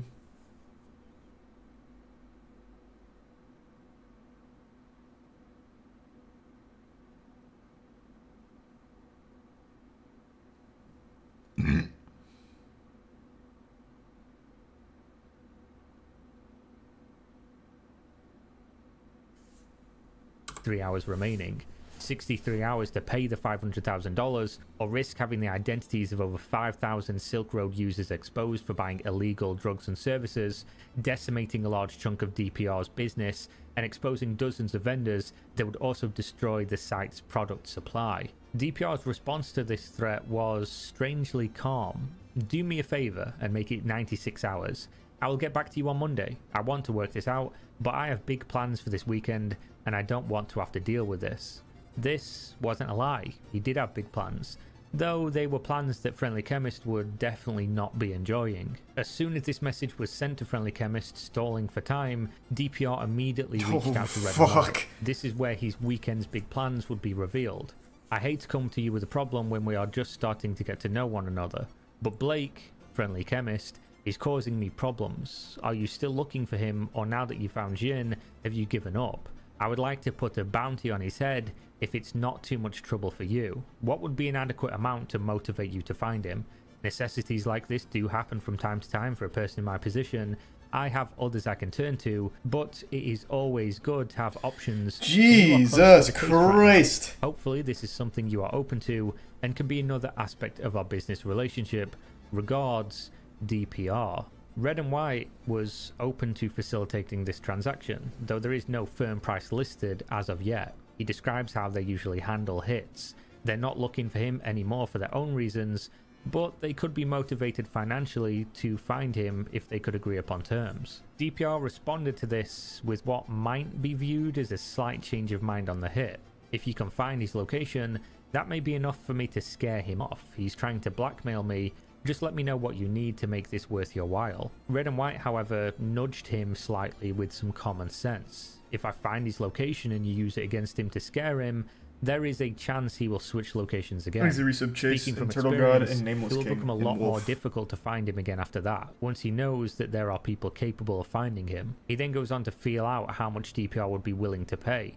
How much was ending this man's life worth to him? DPR clarifies the reason for wanting to make him disappear forever. He doesn't owe me anything, but he is threatening to expose the identities of thousands of my clients that he was able to acquire working with Jin if I don't pay him off. As you don't take kindly to thieves, this kind of behavior is unforgivable to me, especially here on Silk Road. Anonymity is sacrosanct. It doesn't have to be clean. Red and White now listed the price. It was expensive. Price for clean is 300,000 plus USD. Price for non-clean is 150 to 200,000 USD, depending on how you want it done. These prices pay for 2 professional hitters, including their travel expenses and work they put in. We can use out-of-town hitters if you want as well, but I would not suggest them because they come with an extra cost, and you don't seem to care how he's taken care of. When would you like this done? DPR, of course, was not a fan of the price. He also revealed this is not his first rodeo. Don't want to be a pain here, but the price seems high. Not long ago I had a clean hit done for $80,000 US. Are the prices you quoted the best you can do? I would like this done ASAP, as he's talking about releasing the info on Monday. Red and White now knew that he was in the ultimate power. This seems like it's a setup. There's a strict deadline. I think this might be like a vanish who would work like a DEA hours, maybe, and that means it's unlikely DPR would be able to find another hitter in time for less money, especially since Red and White is the one who. I mean, they're just talking via DMs on a fucking forum site. I'm sorry, but we can't do anything for that price. It really could be like Best DEA maybe. 150, and even that is pushing it. Since you need a rush job done, usually we would charge even more. In the interest of business relationship to be, I could do 150, hydrogen and no subliminal. lower. If 150 does not work for you, we're gonna have to pass. He follows up with some information on how this money is distributed, the methods they use for the hits, and then replies again right after to move things along due to the deadline. The time for negotiating was over. He left this message with both a Bitcoin address and finality. I will check the computer in about 10 hours, and if I see that you do want to go ahead with this and the payment has been sent, we'll do it today. If you want a picture confirmation of the job afterwards, give me random numbers and I'll have them write them besides him and take a picture for you. DPR responded the same day with confirmation. Thank you R&W, I've only ever commissioned the one other hit, so I'm still learning this market. I have no problem putting my faith in you, and I'm sure you will do a good job. The exchange rate is above 90 right now, so at $90 per Bitcoin, 150,000 wow. Remember when Bitcoin was 90 bucks? 670 Bitcoin. Holy if the market shit. tanks in the next few days, I will send more. Here are some random numbers for a picture. Here is the transaction hash for 1670 Bitcoin to your address. Good luck and be safe. The blockchain doesn't lie. He did send exactly this amount of Bitcoin on this exact date to that exact address. This is clear evidence of Dread Pirate Roberts hiring a hitman to kill Friendly Chemist, a result of a blackmail that would expose his customers and ruin his market's credibility. He would clearly do anything to keep Silk Road working as he envisioned. Red and White replied a day later. Give me one sec. Let me just check. Moki's not playing yet, is he? Not yet.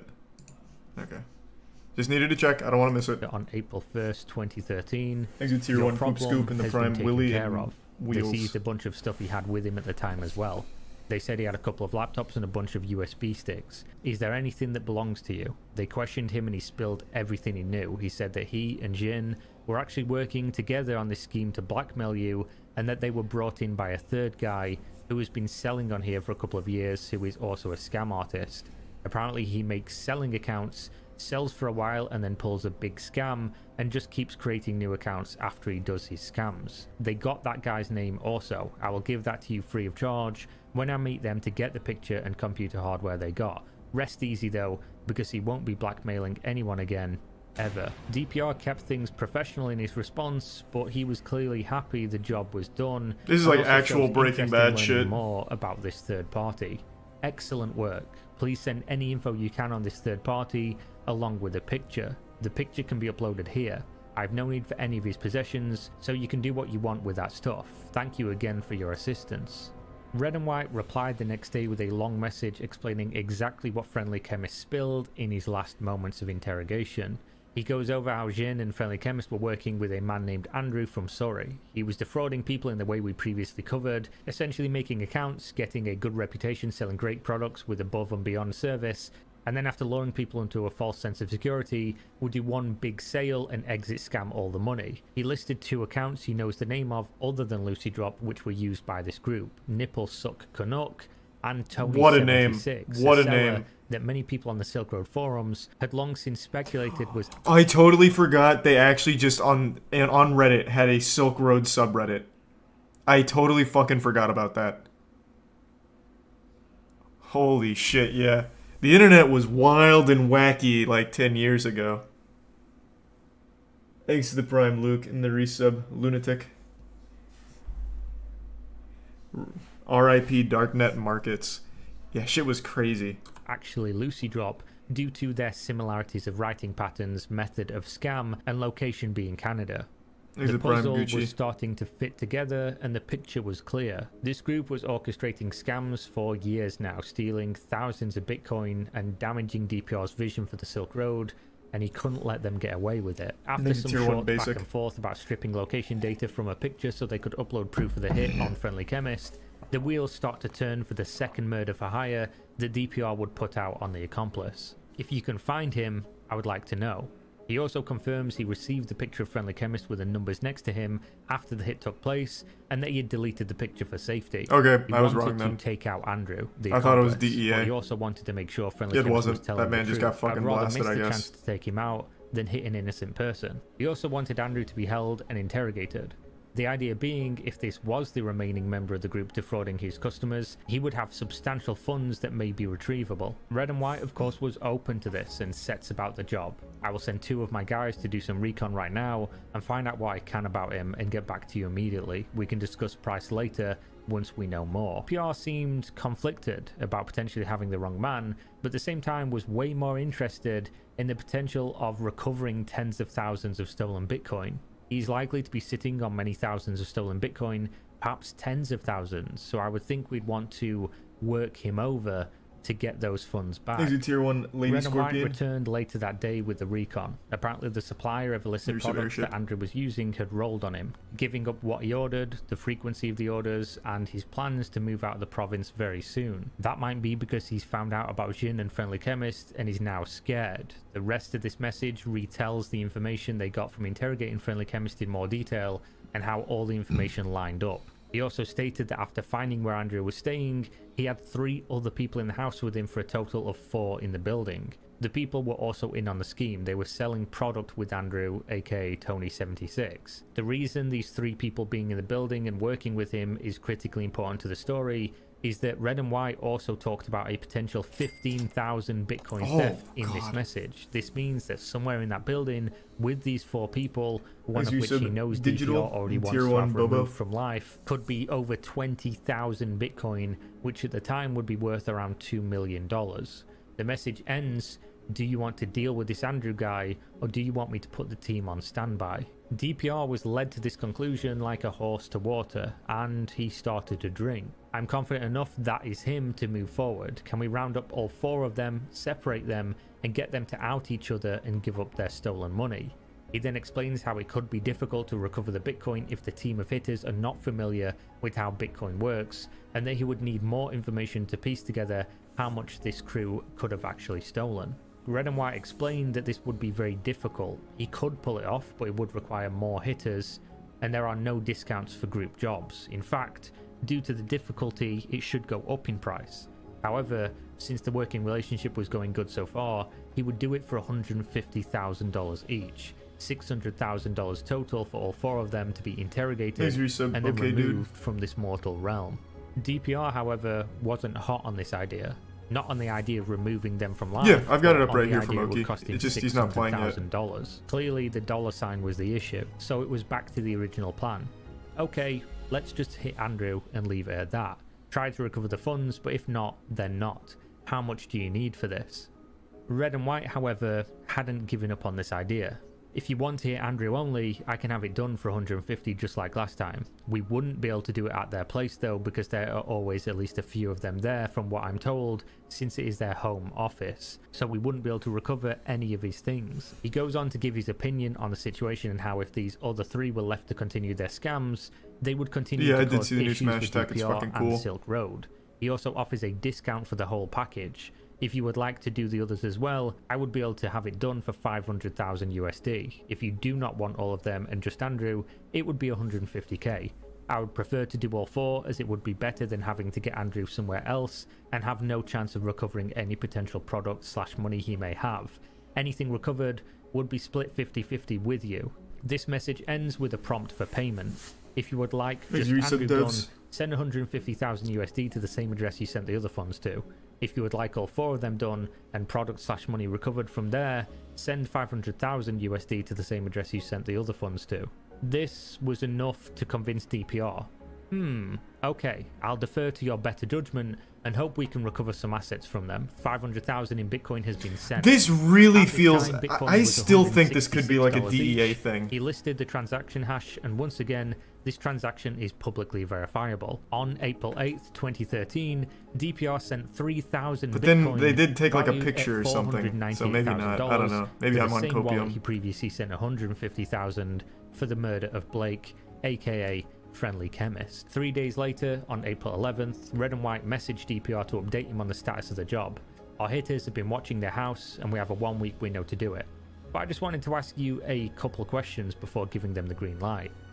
At this point, he talks about the fluctuating price of Bitcoin, and how before they could convert them to real money, the price dumped to 61 USD each. Essentially, he wanted paying more Bitcoin to cover this fluctuation so they were not massively shortchanged on the job. Bitcoin will never last. DPR replied letting him know he would be willing to cover the difference, and then there is a 3-day lull in communication before Red and White gets back in touch. That problem was dealt with. I'll try to catch you online to give you details, just wanted to let you know right away so you have one less thing to worry about.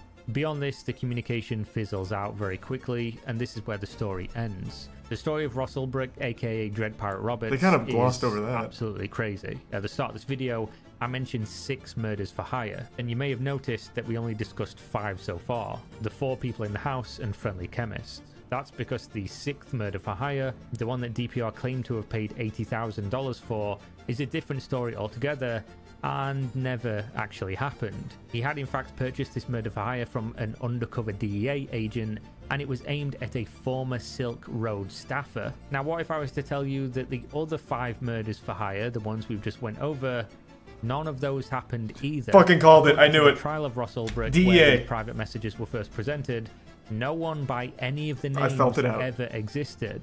He had been scammed, though he likely never knew this was the case until we did. Him and Red and White, the supposed Hells Angels contact who had helped him get rid of 5 people for $650,000 in Bitcoin, continued to speak using an untraceable method of instant chat.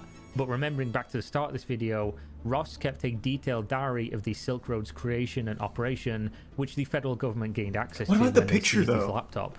In that diary, he writes that he loaned out $500,000 after this period to Red and White to start. Yeah, it wasn't the DEA, I guess, but. And then later writes that Red and White flaked out and disappeared with my $500,000. This means that Ross paid out $1.15 million in Bitcoin to someone who tricked him using multiple accounts, essentially creating an elaborate fanfiction, and honestly, it was a brilliant fanfiction. It used the fact that many users drew links between Tony76 and Lucy Drop due to their location. Oh my god! Very similar writing styles and methods of exit scamming, and then he introduced enough real-world elements while keeping the pressure on after discovering the primary motivations of DPR. As soon as he knew that DPR would do anything he could to protect the Silk Road marketplace, he could just constantly introduce threats and also solutions. Holy Ross was shit! never charged for these 5 murders for hire that never happened, despite the Bitcoin he sent to Red and White being verifiably from his very own personal Bitcoin wallet. He did, however, get charged on 7 counts related to drug trafficking, money laundering and computer hacking, and for this, Rslash received 30 years to life in prison, which is where he remains today. As for the money in today's market, the total that Ross was scammed out of was 7,225 God, that's Bitcoin, so much. Which on the 10th of April 2022 would be worth $308 million. What a scam. As for the scammer, during a later investigation, Bitcoins traded from Red and White's account lined up with another seller on Silk Road named Mary Jane Is My Muse, both of which were registered on a Canadian Bitcoin exchange that had the name James Ellingson. The Silk Road is the source of many insane stories, but this one for me definitely wins the prize. Yeah, I never heard this one. Alright, so it wasn't the DEA, but I did fucking call it, at least to some degree. What a genius fanfic scheme. Holy lord. What's the link to this vid? Here, it's on Kira's channel. Kira makes bangers. You probably recognize Kira from when he was covering a lot of, like, the crypto scam stuff. Thanks to Resubred and Stainless Steel. Wikipedia says it was the FBI and Interpol. Well, no, they just confirmed that the person that was doing the fanfic was just like an actual scammer. What he said is that the hit that he said was a clean 80k hit was a setup from the DEA, and that wasn't real. But in this video, Kira said that the actual, like, sending of Bitcoin to that wallet went to a scammer.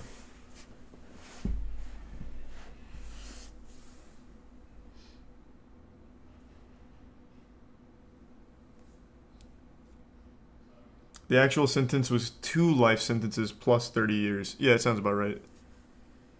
Thanks to Prime Cheese. What about the pic? That's what I keep wondering. They sent a pic with numbers, and the pic isn't public, obviously, but DPR confirmed the authenticity of it, right? Like, he had to have known. So what did the DEA just, like, murder an innocent person? Like, just for the sake of getting this guy, like, ends justify the means, or, whatever, you know what I'm saying. They staged it?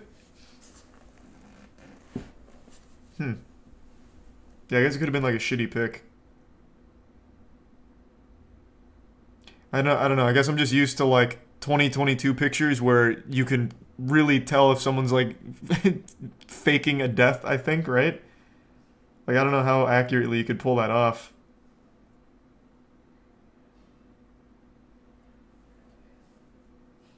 They stage pics for things like that a lot, do they? Maybe I'm just not knowledgeable enough on it. There's a Prime Star Wars.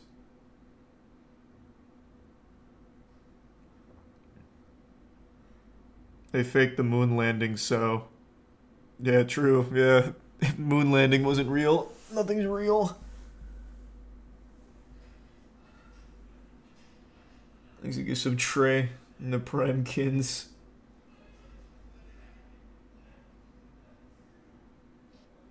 Today's the 23rd anniversary of The Mummy. Is it really? Godspeed to an amazing movie. Amazing franchise, really. I'm so excited for tomorrow too, Dong. I can't wait. Today was great. If you're in the chat, Kira, good shit again. This video was a banger. Marco repairs my VCR collection. I actually think I still have my VCR collection from when I was a kid. And by mine, I mean my parents. What am I looking for? Or VHS, not VCR. VHS, sorry. Come to watch my home video collections, recorder and player systems, VHS machine. Wow. That is my videotape recorder. That is, oh, I like that. But that Philips is not good. Alright, I'll take your word for it. It's probably fine though. Not good, but that is better. Salora, three cobbles. These things are giant, pretty fucking big. Finnish mark. Okay, that's probably enough VCRs, I think, but very impressive collection. Crazy dude swallows earbuds. Oh, it's Shoe Nice. Shoe Nice has got a pretty sad story. Well, I don't know if sad's necessarily the right word. Shoe Nice has got a story. It's not like a really good one. You play Madden, right? Yeah, I mean, you know me and Madden. I do love my football. Do a collab with Snoop. Yeah. Was that the offer, S-Fan? Is Snoop Dogg wanting you to play Madden, but you're not a huge fan? Passing it off to me? Earth's Most Wanted Hacker. Pretty interesting title. A storm is brewing in South Dakota. Sorry to get that. Southwest 1772 right. And it's moving swiftly into Minnesota, bringing with it rain. Thank you for that, By the Stone. I appreciate that. Thunder, and wind. A mass exodus is taking place from one social media website to another. MySpace, that's that good shit. Some survivors left behind. Oh, anyone remember MySpace music? Bangers like Broken Side? Do we have any old MySpace veterans in here? Anyone remember these guys? Because this was the shit. I even made a Gears of War montage to the Get Crunk song. Yeah, this was popular music back in the day. But I think the one most people remember him for is this music video. They just don't make music like this anymore. I was actually thinking about them the other day. They made music all the way up until like 2019, if you can believe that. They're prompted to install a video player update. This unsuspecting computer is now a zombie. You are watching Disrupt TV. Congratulations, you won. Congratulations, you won. Congratulations. Yes. An antivirus company announces a discovery. Is it McAfee? God rest his soul. Typically, URLs are hosted on a single web server through a single internet protocol address. If one is found to be malicious, it's fairly easy to chop it down from the root by blocking the IP. But these URLs are utilizing a tactic known as fast flux. In a fast flux network, the IP address of the domain name is constantly switched out, making it near impossible to find the core of the infection. We see variants appearing that are created from the original MySpace exploit. Skype is literally a Microsoft malware. Targets Twitter. I hate Skype. Shit's garbage. Always has been. Makes its way onto the Macintosh ecosystem. An ordinary website. No, not video games. Download files from oh my god. Kubeface covers the otherwise safe download button with an HTML iframe. This sends a PDF file to the user that, when opened, scans the computer. It's searching for a file transfer protocol. If found, it will send out a message to the other bots, who will subsequently use the exploited username and password to make a new home within its victim. Damn. What an asshole. Each newly infected host, the botnet grows larger, creating a decentralized, untraceable network that churns left, churns right, goes up, and goes down on the whim of whoever has the steering wheel. Oh my god!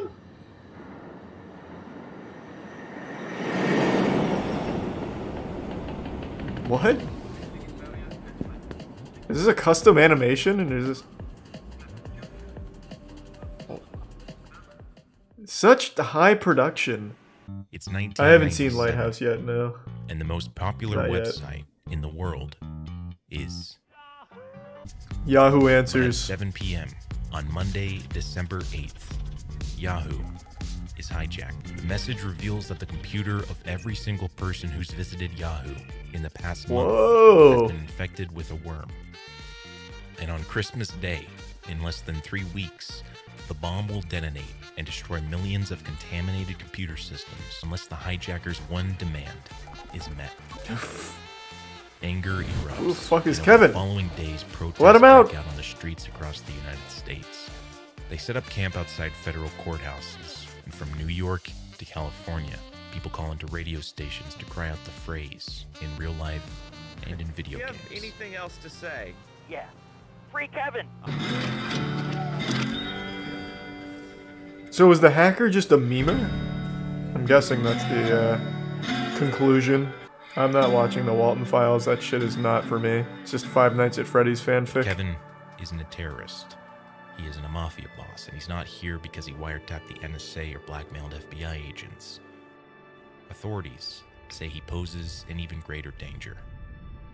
Because with a single phone call, they say, he can dial into the NORAD and access the nuclear arsenal of the United States of America. The event of nuclear weapons changed. That's a huge oversight, Kevin might only be an then. innocent prankster. Or Kevin could be the world's most dangerous cyber terrorist. A man who has North America at his fingertips. To free or not to free? That is the question.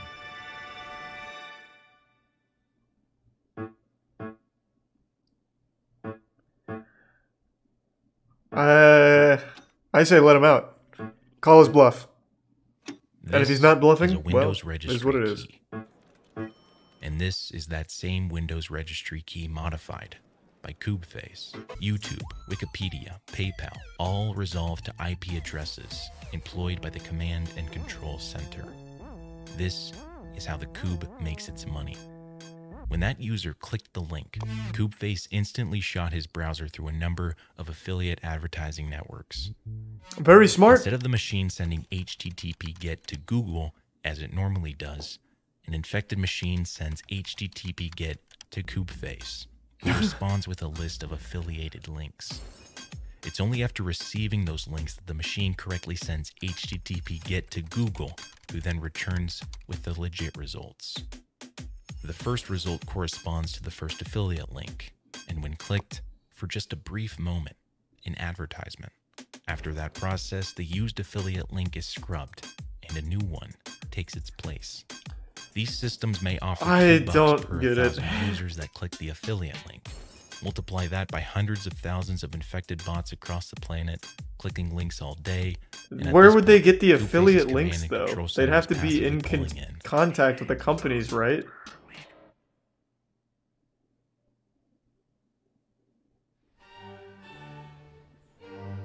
Similar to the Google search, a response is sent to Kube's Command and Control Center. It responds with a list of antivirus software downloads, picks one, and displays it on the desktop. After the user pays, their PC remains infected, and Command and Control Damn it. gets a paycheck. I've been scammed. We live in a world of bots. Toolbars really were awful. I'm a unicorn. Cleverbot's In the fucking beginning, great. Coopface uses a small portion of manually created accounts to spread initially. Completely automated public Turing test to tell computers and humans apart. I had no idea Normally, that's what CAPTCHA would be is a that brick actually wall what it for an stands amateur for? bot program, but Coopface has found a clever workaround. First, it sends the following command to Facebook.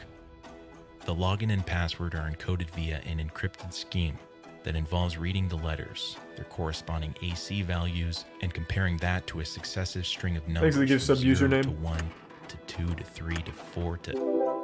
Encrypted becomes unencrypted. Next, the site will ask for CAPTCHA. To circumvent this, the CAPTCHA This is my puzzle biggest mirrored to the complaint desktop about of Disrupt. any individual. They tell like 10 different stories without ever connecting them. Two things happen. So this has nothing to Screen do is with Kevin unlocked, now, right? And the CAPTCHA for the new minion is complete. I hate it. Coopface deploys this It feels so fucking disjointed, and it makes it so hard to requests follow are the sent story. across No, it never came into play last time. It was literally two separate Cyber stories last time. Investigator. As we sub Dustin and the Prime The becoming name. unraveling of Coopface is delivered through the very same websites it previously exploited. An Apache HTTP client is used to control files to and from a web server. Their names are cross-referenced with their respective social media accounts. And here, they posted their vacation pictures publicly. Mm-hmm. Facebook doxes their full names and pictures. They are dubbed Alibaba and 4. And now, in a rather anticlimactic peak, the Coopface command and control centers simply go offline. Okay, we got him, I guess. From that point on to our current day and age, Coopface's original command and control center has never been reactivated. Alibaba and 4 are off the grid. And the zombie army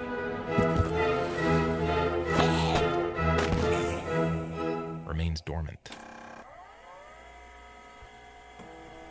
Something like 24 people show up, each one almost as much of a nerd as the worst of a ham radio enthusiast. A folder on the wall holds up sheets of paper listing dial-up numbers for every wire center in Southern California. Armed with this list and login credentials, I'd have the ability to control any phone line in Pacific Telephone's Southern California service area. Hello. I tell the guys, let's take the manuals to a copy shop, run off a copy for each of us, then return the manuals before people start coming back to work in the morning. It was the most stupid decision of my early life. We drive around looking for a copy shop but can't find one. It's 2 a.m. So I take the manuals home with me. But I have a bad feeling about them. So I throw it all in some trash bags and give them to my accomplice. Tell him So, but why? Why? Like, what was all this for? An unknown teenager has hacked a new network known as NORAD. It's an organization that provides aerospace warning and protection for North America, and this kid infiltrated the system just to have a look around. The move is so bold that it inspires the film War Games. Oh, really? That's actually pretty cool. Journalist John Markoff gets in touch with Kevin. I love War Games. I used to love that movie. On hackers named Cyberpunk. Game sucks. He's gained a reputation as a master of social engineering, but he's not interested in the money on offer. He wants to maintain a low profile, so he refuses to be. Yeah, I understand this is Kevin now, but why? Of John Markoff. Like, I don't understand at all. And what does this have to do with Coopface? Kevin pulls out of the Stephen S. Wise Temple, where he works as a receptionist. In his rearview mirror, he thinks he sees a group of 3 men following him in a Ford Crown Victoria. He pulls a U-turn, and sure enough, they do the same. Kevin speeds down the I-405, and the car races after him. Suddenly, one of the men places a cop car flasher on the roof of the car, and now the sirens are crying out. Kevin pulls over. The officers rush up. They scream. Kevin is dragged out, handcuffed. His car is ransacked, but there's no signs of any bomb. You're not gonna find it! By now, he's a veteran and deception. The judge agrees and orders that Kevin serve his sentence in a halfway house for those with compulsive disorder. Oh, he's hacking the court Kevin system. laughs as he's listening to the ruling.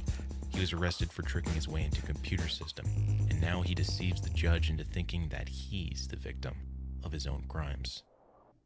An idea appears. If he gets caught, he'll be sent to jail, but if he doesn't, then he'd have fooled the authorities right under their noses. Soon, he has all the passwords and credentials. Fooled them how? What? How does it? How did he fool them? Voicemails. What do you Kevin is like? on the What? run for 2 years. He loses 100 pounds. When he learns that how a criminal walks is the #1 way they're recognized, he puts pebbles in his shoes to change his stride. He uses over a dozen different names.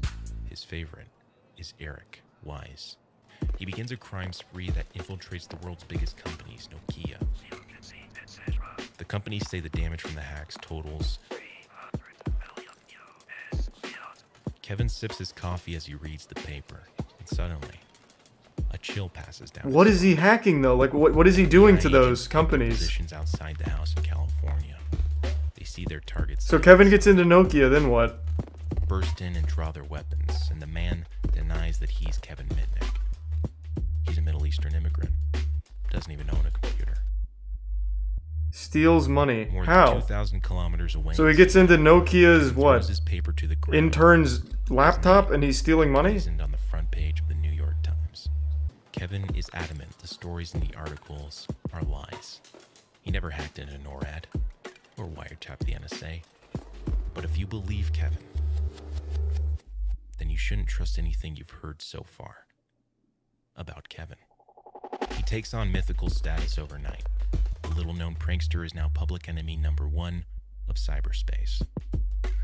Kevin walks the streets of Seattle in days. Many of the passing faces on the sidewalk seem to be staring straight back at him. He hears the faint sound of a helicopter in the sky, feels his heart beginning to thump. No one seems to notice the helicopter, but they do notice Kevin. He hurries into the courtyard of an apartment complex and uses the tall trees as cover, peering through the leaves. Kevin tosses. So do I believe this now? And bursts into a full-on I was just told not to believe Kevin. He gets away. It's so much style, like it's so high effort, but it cannot deliver an actual cohesive narrative. He's finalizing plans to leave for This is ski vacation 2 in a row, 3 I think.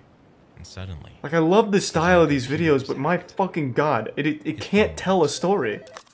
Your security technique will be defeated. Your technique is no good. to someone like him, the attack and subsequent taunts are an act of war. A man steps out onto his balcony in Raleigh, North Carolina. These aren't just stock images and shit, they have their own little custom animations they play. It's very high effort shit. The FBI agents take their But positions. none of it actually helps with the story. See It's their just target sitting inside. random sentences that don't even fucking connect to each other. The agents burst in and draw their weapons, but find nothing. The man furiously denies that he's Kevin Mitnick. He's so convincing, the FBI agents are about to leave. But then, an agent notices an old ski jacket in the cupboard. He empties the pockets, and out falls a pay stub. Legacy Media pitches up their circus tents outside. Most wanted computer hacker is behind bars. Kevin shares one large holding cell with 60 other inmates. He doesn't eat for 2 days because the food isn't kosher. Inside, And then all Coob eyes are face. fixed on the defendant.